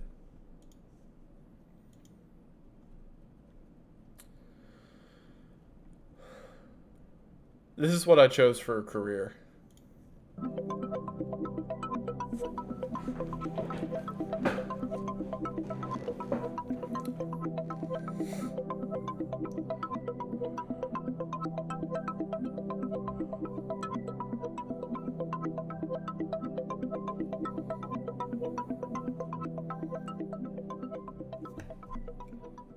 Wait, that was a photo of him?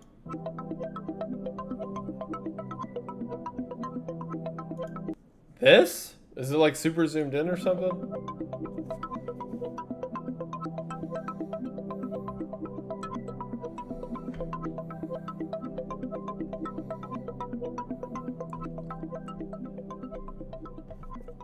Alright, but yeah. Alright, that makes sense. The AWS, the child being stretched, reminded me of that sentence in the description that Washington, that he's the 20th Washington absentee. Okay.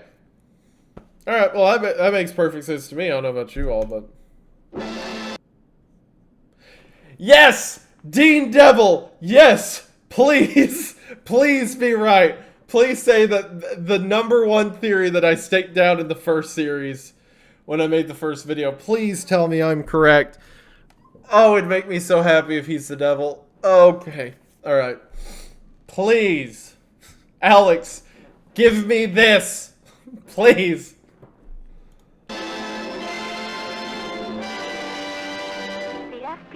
Is offering a reward of up to $1 million for information leading directly to the arrest of alleged murderer Howard Melrose.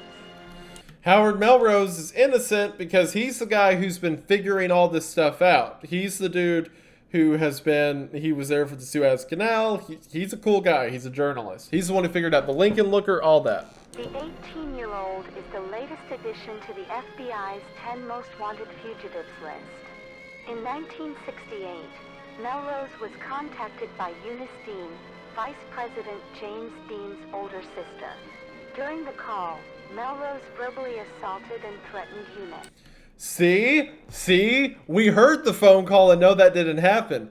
But in order to criminalize Melrose, because Melrose is exposing Dean and the government, they have vilified him in the eyes of the people by saying that Melrose caused Eunice to kill herself. After which, she leapt off the Golden Gate Bridge.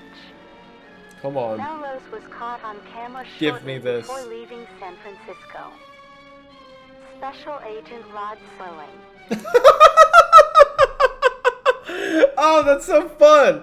That's so fun. Okay, Rod Serling is the host of The Twilight Zone. You know, you've probably, if you haven't seen The Twilight Zone, you've seen the memes about him being like all this and more in The Twilight Zone or whatever. That's funny that he's a special agent in this universe. That's cool. That's cool. Anyway. Howard is dangerous. There's his voice. His voice alone can kill a man. Picture yourself in Answer a call from Howard Melrose.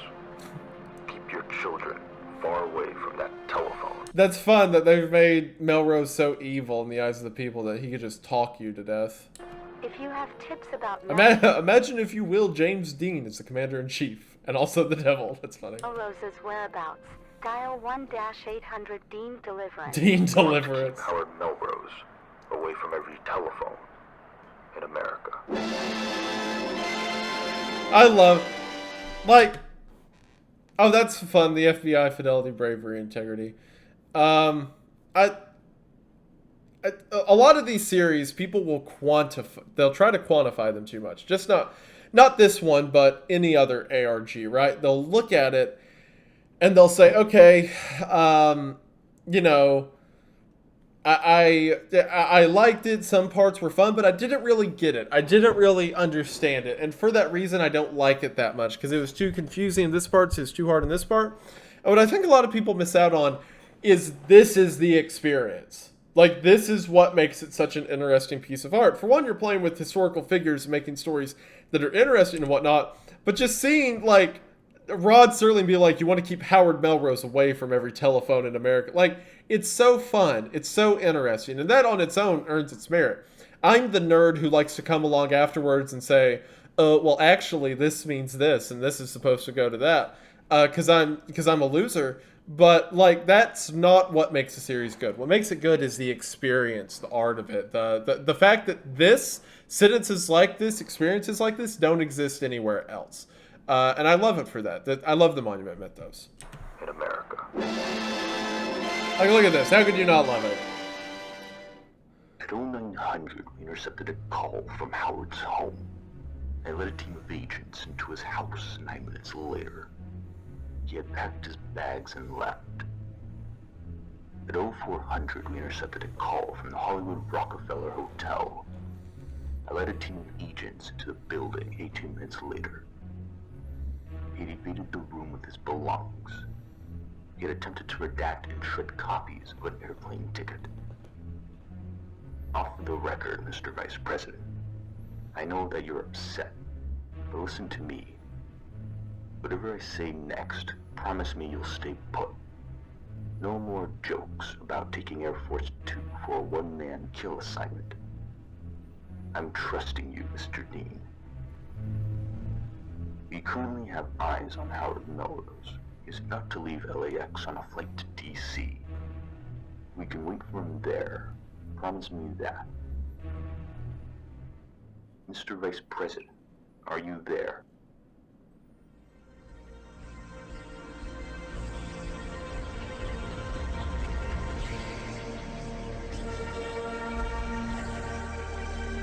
The music goes so hard in this series, man.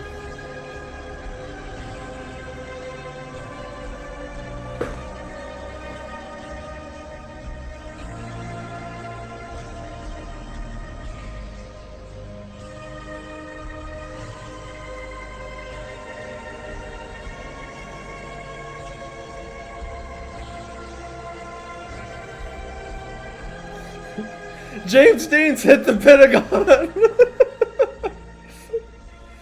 Oh, that's cool. The comparison between James Dean's car crash and or his car crash is shown in the Nixon verse. Oh, hold on. There's a whole thing in the Nixon verse about how like James Dean dying in a crash is like is a proposed cosmic event or whatever that has to happen across timelines. But here, James Dean was so mad that he flew the jet directly into Howard Melrose.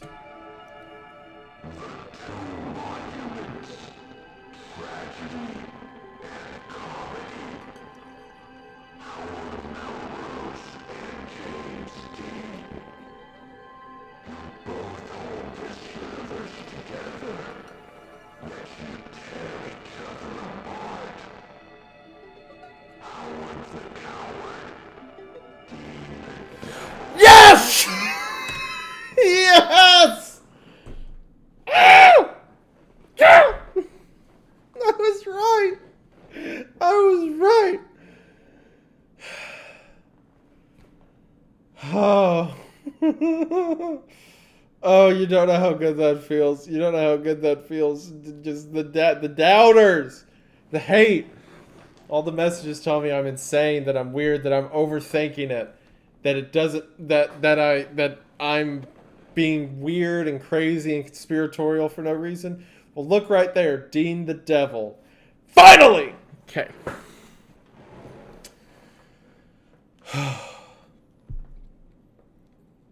I feel good, boys. I feel great. I feel really great. We're all gonna make it.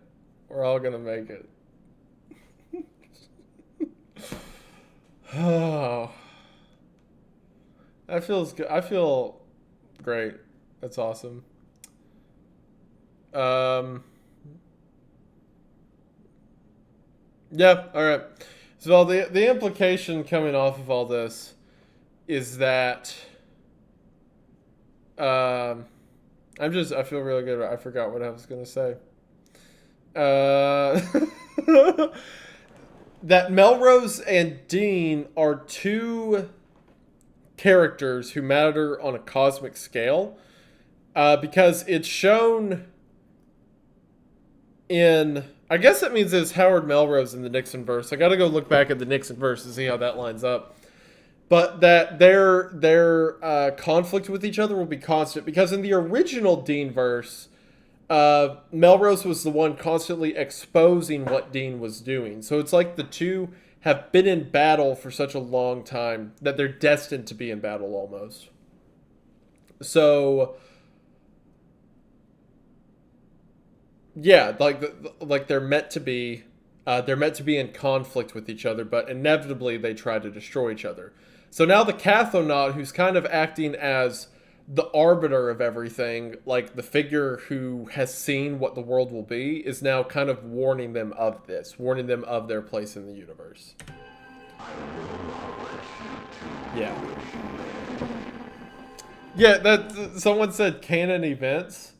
Unironically, yeah, it's like a canon event that the two of them will do battle against each other. It can't be changed. So the cathanot at this point is effectively playing God, because the cathanot came from the Dean verse that was completely wiped out. So now in this copy of it, he said, yeah, Dean apologists will try to say it's metaphorical. That's right, but we know better. We know. Man, this must be how like normal people feel about sports. I can't remember the last time I watched a sports game of any kind, but this must be what it's like to get a touchdown, home run, basket, whatever. I'm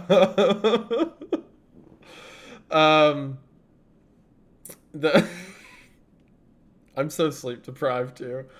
The cathanot's effectively playing God because he came from a universe where everyone was destroyed by what happened, and now he's trying to fix it. So he goes to the angel and says, look, you've got to tear yourself apart to make everything better. And then he comes to these two and say, you can't destroy each other because you two fighting is what eventually led to this. So fix it. You get another shot, try again, don't destroy everything. So the cathanot's playing God to make sure that the universe isn't killed the way it was originally.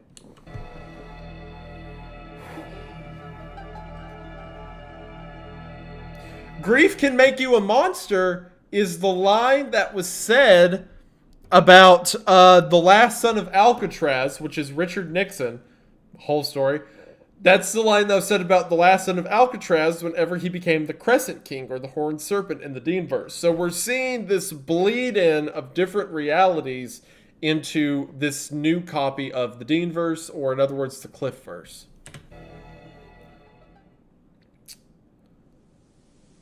Two weeks following the disappearance. Hold on, did I read? I did not read anything there. Portrait of Vice President James D. has not been found. Vice President James D. Okay, interesting, whatever that means. Are y'all, yeah, we're vibing that Dean's evil. Yeah, okay, cool. I'm glad. Finally. You don't know, to make a logical leap like that, and then to just wait over a year and be like, man, people are going to think I'm crazy. And then to just see the creator be like, no, you were right. Feels great. All right, Cliff Chaos. 2 weeks following the disappearance of James Dean, the National Park Service suspended all ferry services to Liberty Island. Wait, 2 weeks following this. Okay, so this is after he rammed. Okay, so what he attempted to do was ram his plane into Melrose to kill both of them. But then the cathanot said, stop, you're not going to blow up the world, try again. But publicly, he's still missing. And they suspended trips to the Statue of Liberty because that's where they're feeding people to Washington. James Dean, the National Park Service suspended all ferry services to Liberty Island. And over the next 48 hours, a massive platform was constructed at the base of the Statue of Liberty. Due to the National Park Service's unwillingness to disclose the purpose of the platform and the reluctance of Washington politicians to discuss its costs, news of the mysterious structure's appearance quickly spread across the country. What was the platform? Why was it built so close to the Statue of Liberty? All these and more were questions frequently asked in American neighborhoods and newspapers. Famous writers like Charles Beaumont and Rod Serling wrote their theories in exciting opinion pieces, while scientists like Hugh Everett and J. Robert Oppenheimer illustrated their own speculations in intricately detailed diagrams. But all Americans, Oppenheimer civilians reference? and celebrities alike, were equally in the dark. Nobody knew why there was a massive platform on Liberty Island. Shortly after the cement of the platform had visibly dried, workers surrounded the structure with robust titanium fencing, inside of which thousands of chairs were installed, each bolted deep into the photographs of the chairs on Liberty Island were quickly printed on front pages around the country. Photographs of the platform's various angles were televised after news broadcasts to give audience members time to scrutinize over visual. Yeah, people are saying the Trinity desk. There was something about this in the Trinity desk. I remember the chairs and the platforms, but I thought that was about the Apollo mission. It was about the rocket taking off, is where the chairs were set up. Not Liberty Island, but yeah, that was another time chairs were set up. You're right. The Trinity desk is a few videos that Alex has made private right now that he, or unlisted. He may publish them again at some point in the future, but for now they're inaccessible. Details. Many of these hastily edited slideshows were looped for an additional 15 minutes to allow family units to gather in living rooms to scrutinize over visual details. Many of these hastily edited slideshows were looped for an additional 15 minutes to allow family units to gather in living rooms and analyze the platform as closely as possible. The broadcasts, though strange and unprecedented, were well received for uniting families in the evenings. On the third morning after the platform's completion, workers were seen lining the entire island with large explosives. Every acre of land around the Statue of Liberty and the platform's metal fences was covered in an intricate web of electrical wires wrapped around bundles of dynamite. The sight greatly concerned New Yorkers. Really? Due to unsubstantiated rumors of an impending atomic bomb test on Liberty Island, roadways became violently congested with traffic and airports were suddenly packed with newly registered passengers.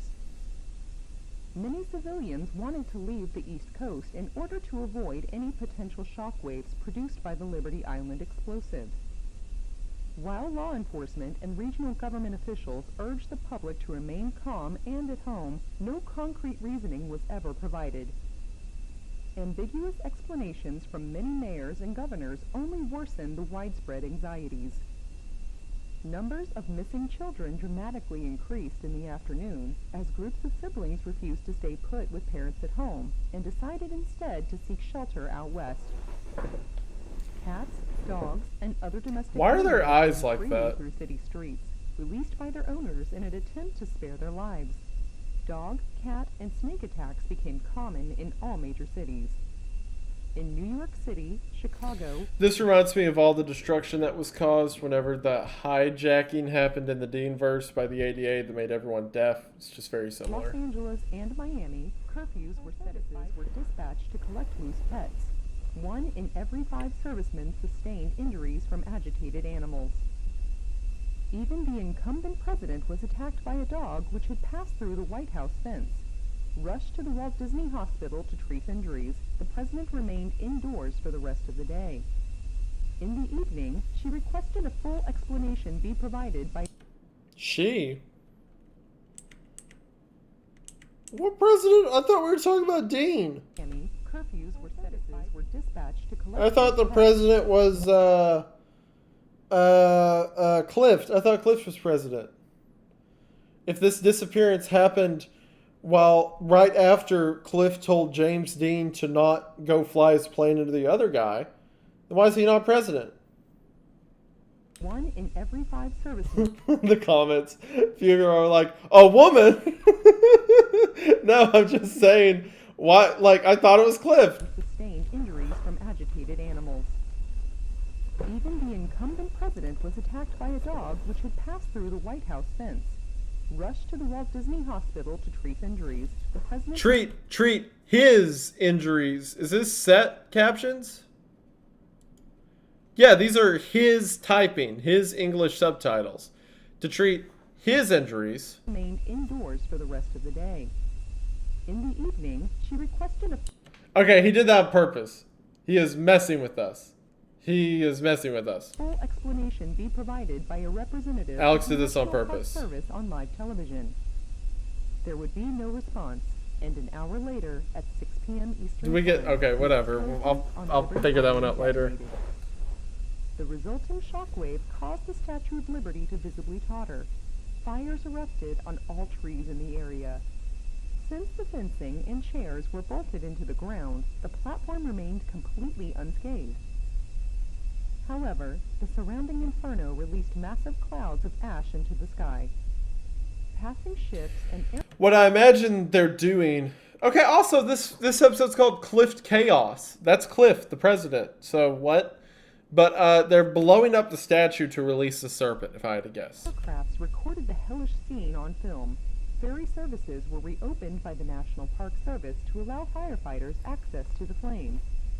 By 7 p.m., all plant life had been decimated, and the Statue of Liberty had become even more oxidized from being exposed to high temperatures. A nuclear attack on Liberty? Construction gone wrong? Headlines provided no more clarification than your next-door neighbor. Firefighters extinguished the fires by 9 p.m. and reported no American fatalities. At midnight, cameras captured the activation of a spotlight on the Liberty platform. The bright white circle of light remained unoccupied for several minutes before That's the polls election, right? After Clift spoke, James Dean, alive and well, Yeah, James Dean is alive now. Hold on, what did that say? James This is Dean, democracy, alive this and is well. reality, yeah. After That's what Clift people voted spoke, for in the James poll. Dean, alive and well. Like on the community poll.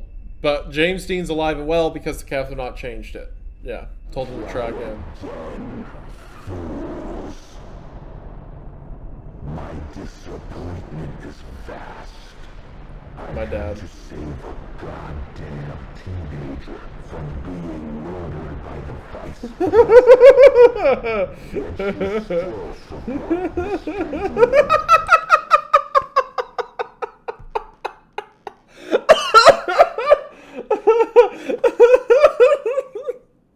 This is literally Alex talking to the audience. I had to save a teenager from being murdered by the vice president. He tried to run a plane directly into his plane, yet you still support him. Hold on. Was that the second poll? That's really funny. This is cathanot A is Alex talking to us. Hold on. Cathanot A, cathanot Alex, huh? A, Alex, huh?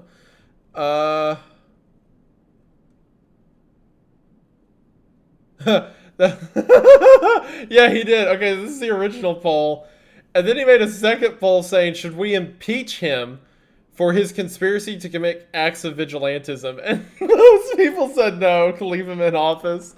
So then immediately he's like, So after seeing that, Alex says to everyone, hold on.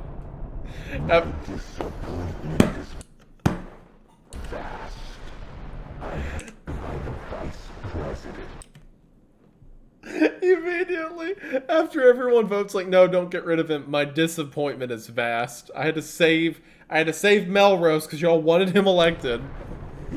After the first 2 seasons and Wendigoon telling you that Dean's the devil, you still voted for him. support Mr. Dean. Grief makes monsters, and monsters stay in power. But you still see me as a monster. This is literally Alex yelling. Why don't you look in the mirror sometime? He's so mad. If I continue to exist, I will continue to be disappointed.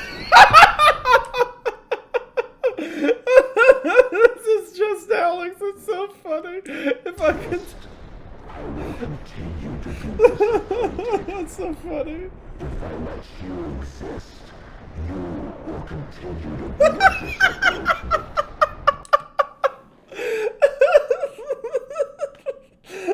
I can't unsee it. I know it's the cathanot talking to the people of Earth for continuously trying to destroy the world, regardless of what he does. But it's so funny to imagine this is Alex. If you exist, you'll continue to disappoint me. How about we make a simple deal, you fools? I will leave your universe where I see an act of true kindness. This is up to us. We gotta do kindness. Goddamn miracle.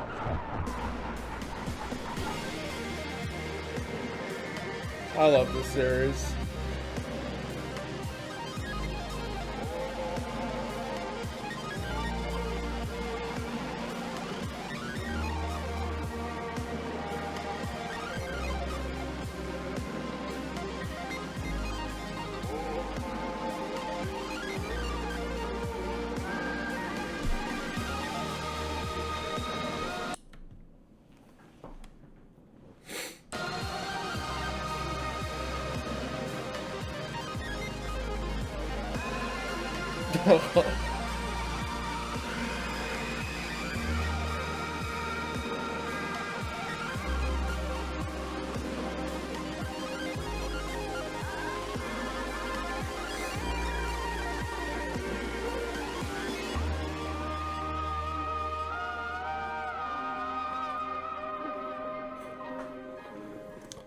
Why is he switching up on me like that?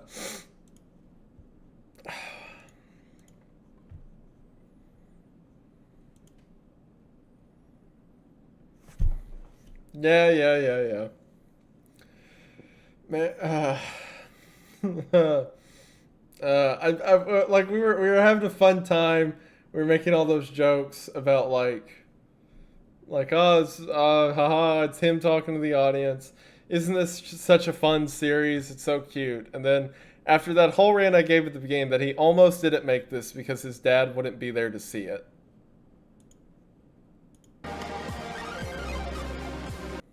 Man. Oh. Ah. Okay. Ah. All right. Eat it. Okay. Yeah. That's very sweet. Thank you for making this series, Alex. We really appreciate it. Man. Okay. Ah! Next one. Was there anything in the description for that one?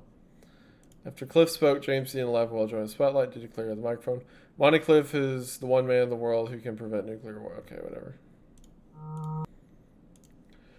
Ah! Okay. Man. What? I can't talk about it or I'll get all teary-eyed, but what a beautiful thing to keep making something, even though it's hard to do it without them there. But you continue to make it in memory of that person, never forgetting why you're making it. It's a beautiful thing to see. I need to get a drink. Hold on. I'm going to get a drink out of this fridge. If I yell, I won't cry.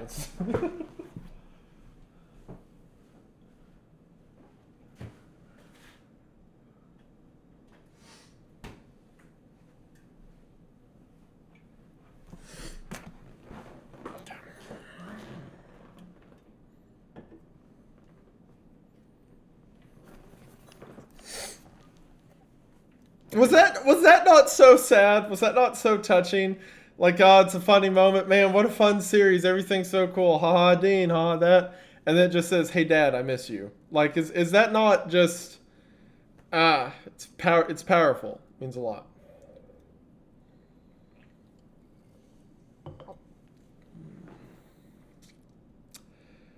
I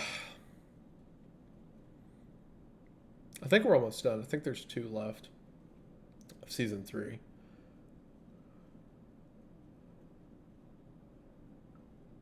Yeah. I liked, as cheesy as it is, I liked looking over. It weirdly made me even more emotional because I looked over at chat whenever I was like emotional about that, and everyone had the little salute guy. And that was a little profound because it's not just like, oh, that's so sad, or oh, his memory or whatever, but it's kind of like the respect that his father, instilled in him, this love of storytelling that has pushed us into the series that we're at now. It's like paying homage almost to the guy who started it. That was very cool of you all. Thank you. Okay, yeah, we got 2 left, I think. Oh, yeah, someone said, where's the Ted Kaczynski video? And I said at the beginning I would tell you all. The reason the Ted Kaczynski video hasn't come out yet, I've got a lot of it filmed and edited. Like, I have the portion of me talking about his manifesto. I have the whole portion about, like, his life and all that. The reason it hasn't, that's very sweet. Thank you all. The reason it hasn't been posted yet is because I have an interview lined up, knock on wood, assuming it can happen. I have an interview lined up with one of the lead FBI forensic investigators of the Kaczynski case. So she was one of the people who were the initial ones to like do the investigation on the actual bombs. She was one of the people who was a part of the team who developed the original profile that got put out to the news. She was on that case for 10 years. She was part of the people who originally received the manifesto and then debated if it should be published or not. She was one of the first people to see it. She did a bunch of interviews around the time for news networks and stuff, talking about like what the case is, and like her, or she was one of the like press report people who would talk about it. So she was like, she is as familiar with the case as anyone really can be, and she is because you know Ted's dead and like the case is closed and all that, but she is currently talking to the FBI about how much she is allowed to say regarding like what their process was of investigation, of analysis with him. She's asking the FBI about what details she can tell me and us in the interview that haven't been made known to the public yet. So the reason I'm waiting on posting the video is because that will be a really cool segment with potentially never before seen information regarding the Unabomber case, if that happens. So that'll be pretty neat. But yeah, that's why it hasn't come out yet, because I'm waiting on that. Because I feel like that's worth, you know, it's rare I have the opportunity to make new information. I'm typically just giving information that I've compiled from other places online. But if I can get like firsthand accounts of something, that'd be really neat. But yeah, that's why the video hasn't come out yet. Hopefully we can get that recorded end of this month, and maybe it'll be up in August. But that's entirely on her schedule, and it's worth the wait in my opinion. Anyway, let's finish this one first. Okay, the Babylon Forest again is the location that Freedom had the fight with Angel originally. But the fight didn't happen. Freedom just killed Angel in this timeline.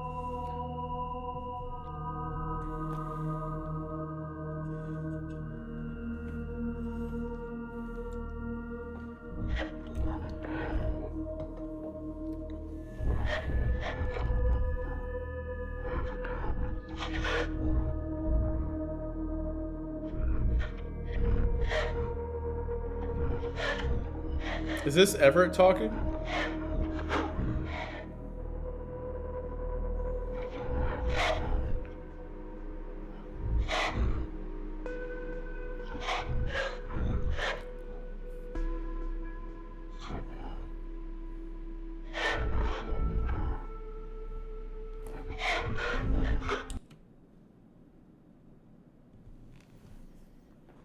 Hold on a minute.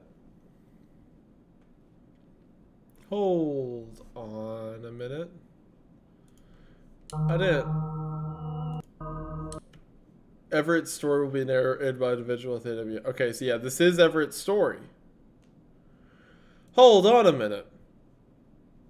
He heard her singing, so he goes to Virginia, right?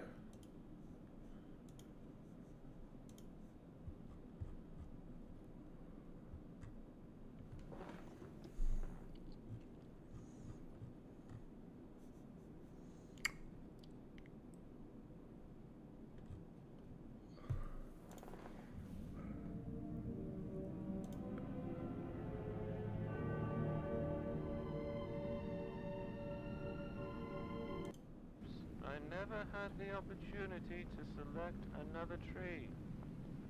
Perhaps I was meant to select that tree regardless of my persistent character. Perhaps We are all trolleys, forced to follow the path of the track to each of our destinations.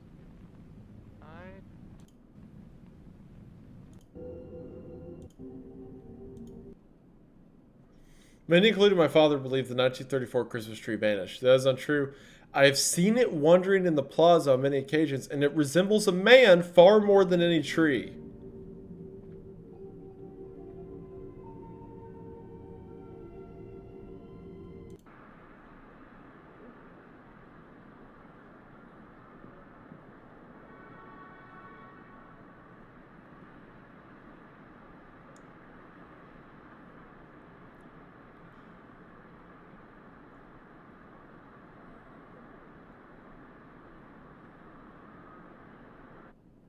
Yeah. It flashed right there with the light from Wonderland.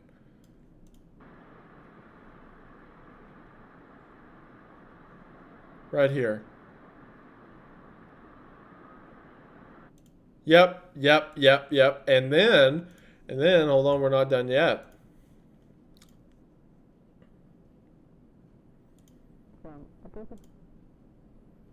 went to the Rockefeller Center for an answer. The tree stood at the top of the plaza, above every minute. I was never supposed to visit again, but that makes so much sense. Okay. At first, I could not understand her. Her voice was like a breeze behind my eyes. It was cold, and I could not move. But soon, I could understand. She said that I had to be ready to exchange one life. Maybe not this. He keeps saying she, and like, sure, Virginia could be wrong about being a she, but I don't think that Alex would change it to she just to trick us. So maybe not the same person, but maybe this is an individual with AWS, because in this drawing, that's kind of what that looks like. I'll watch a bit before I make the judgment, but I don't think maybe that's Everett in the plaza. I thought so for a second, but once she said she, it's like, probably not. So maybe I'm not on to nothing. Mans is on to nothing. Do not hear him out.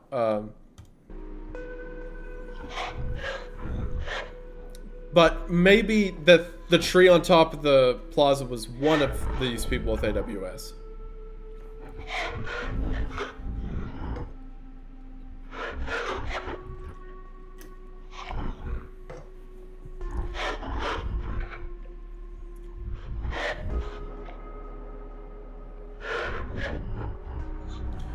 Yeah, this is Everett. This is Everett's story. Yeah. It makes copy, right? The Wonderland makes copies of everyone.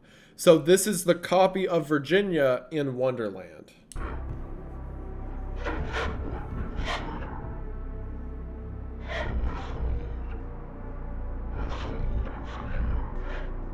Man, he looks terrified.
He's talking about the that okay. Yeah, he's talking about the Everett is talking about the Martian serpent, right? And Everett, who's been born in Wonderland, has known nothing but this destruction. But perhaps some of the stories, some things have leaked through the ideas of his father and mother. So just as his father, Leonard, died in his quest to save them, Everett is dying in his quest to save everyone else. That's Leonard. Virginia.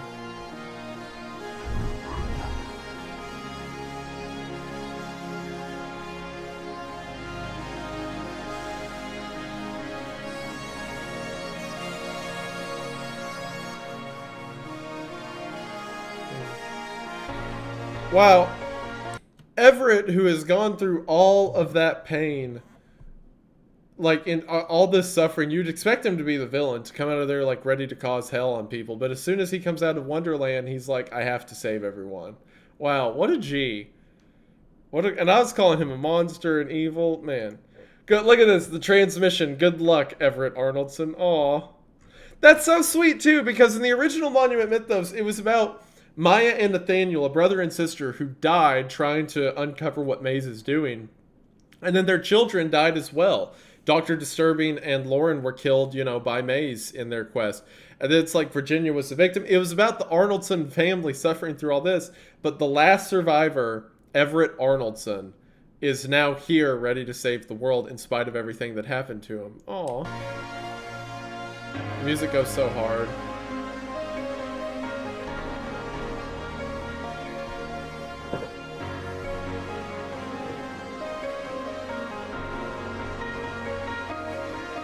I did not call him I called him a monster thingy out of a term as a term of endearment. Thank you.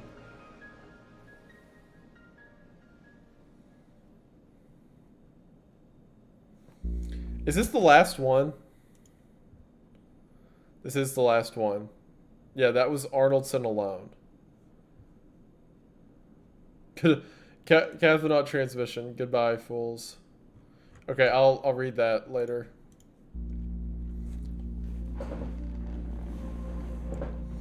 This is the last one. For now. For now. He said there'll be a season 4, but this is the last for now.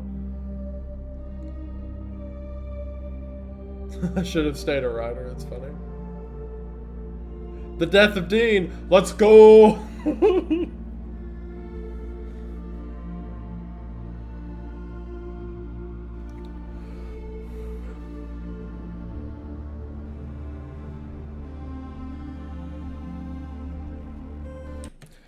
I did have that thought. Okay, so remember how anytime the Freedom cuts someone's head off, they don't die.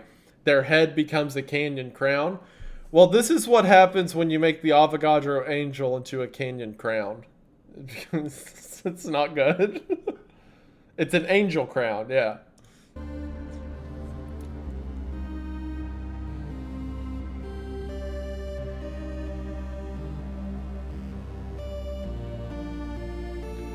What the heck? Oh, is that Everett? Yo, it's Everett. Let's go. Let's go. Everett's here to fight. Let's go. Grab the sword. Yo.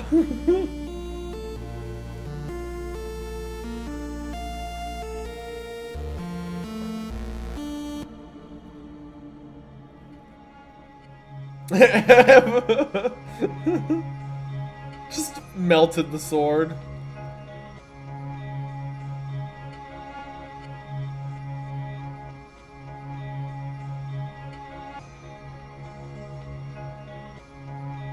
Aw. Aw! That's that's the you remember how the original the souls inside of Freedom are the statue maker and his daughter, who were both killed? Do you remember that? That's what that is, I bet. That's their two souls. The father and daughter. Yeah, Thomas and Nina, that's it. Yeah, Thomas and Nina. Two inner angels. Oh, they're angels too. They're just stuck inside of the big monster lady. Oh, they want to be angels too. Oh. Oh, yeah. No, I feel so bad. It says they haven't tried to hurt us. Oh, they couldn't help it. It was just Freedom. It was just the monster that they were created inside of. Oh, they haven't tried to hurt us. No. We want to go where no one will hurt us.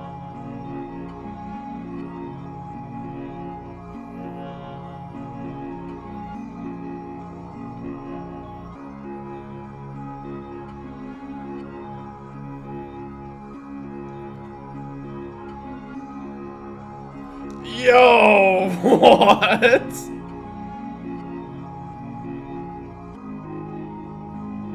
A more perfect union. Oh, that's the saying of the United States. To make a more perfect union.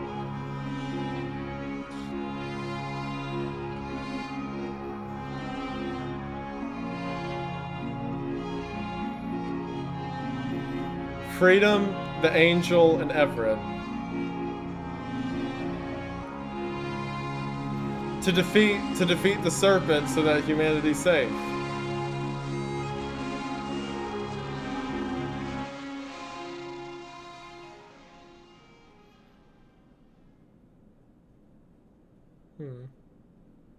Oh.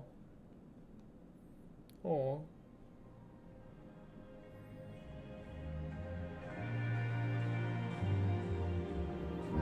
Mr. Squirrel! Yes! Yes! Yes! Oh! He comes back! Yeah! Hold on, I need a minute. Hold on, yes. Oh, this is like the Avengers, for me, for nerds, for people with undiagnosed autism on the internet. Yes! Mr. Squirrel! Okay.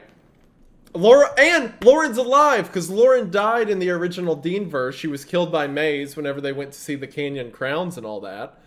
But here she's alive because the timeline got changed. Hold on. Yeah, so they stop the serpent, and they probably, if I had to guess, I think the three of them die right there. After they unify, they die to stop it, to save humanity. Yeah, best timeline. They all find peace. Lauren and Mr. Squirrel's alive. The new constellation known as Manticore. That makes sense because Manticore was tied into the original Monument Mythos now. But Mr. Manticore is also the name of Alex's channel currently, based on his original animation that he posted. You must call me Mr. Manticore.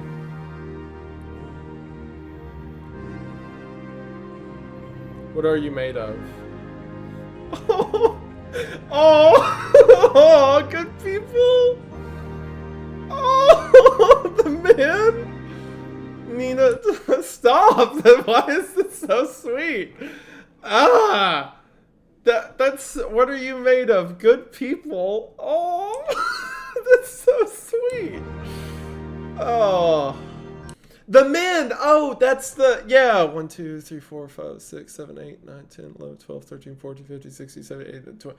That is the people who made up Angel. Remember how it was 20 souls all stuck together and they were like unstable? That's the men. Those are the people who made up the Angel.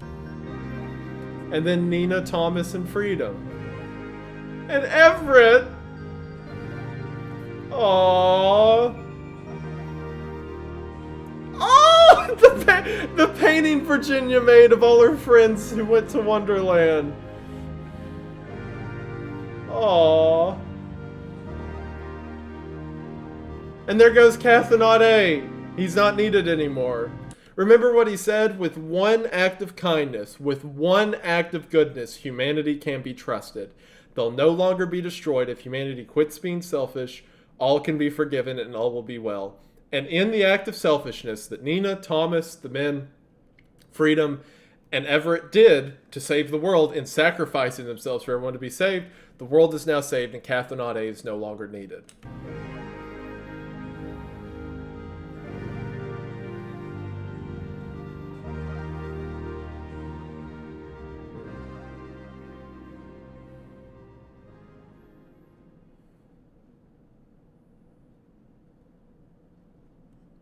Aww.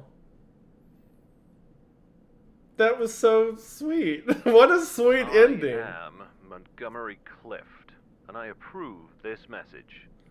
Yeah, okay, so, cool. Hold on, that was the end of it. The series still isn't over, he's saying. Like, Clift's still president, there's still its own timeline and everything.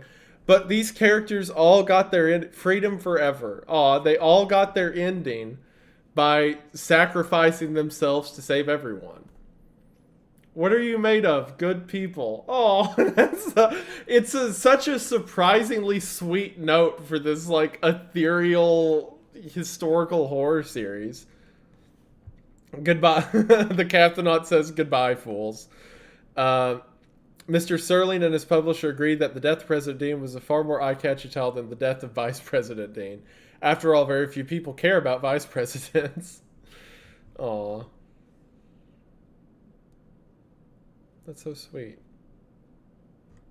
Aw, what are you made of? Good people. Like, each of them had their own story. They're each, like, tribulation, all that. But in the end, it's like they united for something they realized is greater than themselves. That's so sweet.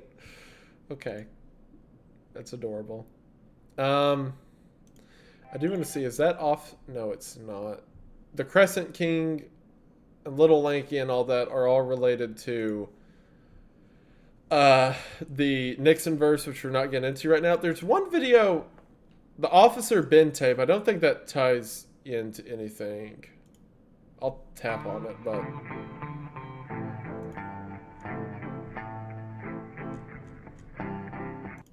I don't think this has anything to do with. No, this is its own horror thing. Yeah. Okay. All right, well, that was the Monument Mythos as it currently stands. I thought that was lovely. I thought that was great. What did you guys think of it? I had a great time. I thought that was such a good ending. I thought the episodes were cool. That was great.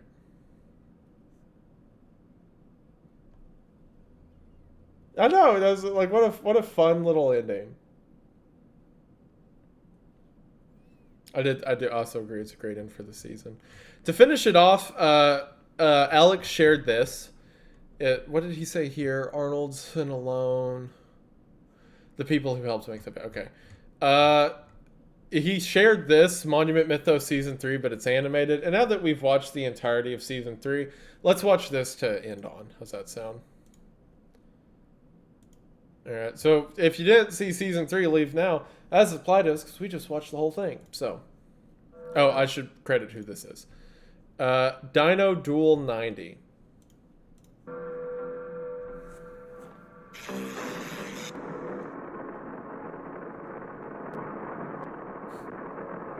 Everything blows up, yeah. We got that far.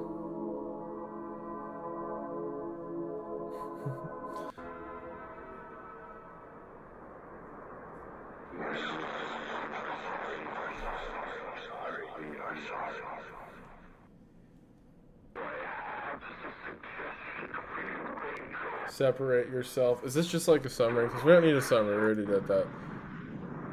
Yeah, fast forward, and then eventually they all join forces. Okay, I thought that was going to be like a joke animation or whatever, so never mind. But Yeah. We don't need a summary. We just summarize the whole thing. Okay, man, that was good stuff. And I got dump trucked at the end of Cliff Chaos whenever it's like, hey Dad, it's been 2 years. That was evil. So what was the whole thing with Cathanot C then? That he found young Everett and protected him, right? So that was before Everett became the giant monster? Maybe Everett's kindness came because Cathanot C did all that to protect him. Maybe he recognized that there was a need for sacrifice and protection because of the kindness of Cathanot C. That's a nice thought. That was really cool. I'm glad all that happened. So I've got a lot of work to do because now I have to make this into a video somehow. I've got to digest all of this down. But I think that should do it for now. So yeah, obviously go check out Mr. Manticore's channel. Go check out Season 2, the episodes I didn't cover, and the Nixon verse if you're interested. They're really cool. I'm also going to watch the Ninja at some time, but you all should check that out as well. But yeah, I believe that should do it. Well, anyway, on that note, love you all very much. Thank you all for being here. Appreciate it. I'm glad I could just turn on a camera randomly when I feel like it, and you all show up to hear my crazy rants. It means the most. But I believe that should do it for now. Stay tuned for the video I'll make to compile all of this. And thank you for being here for the initial discovery of it. But with that, and of course, obviously, thank you so much, Alex, for making this series. It means a lot, and we're all very proud of you. Appreciate it. And thank you all for watching. I hope that you enjoyed, and I will see you in the next one.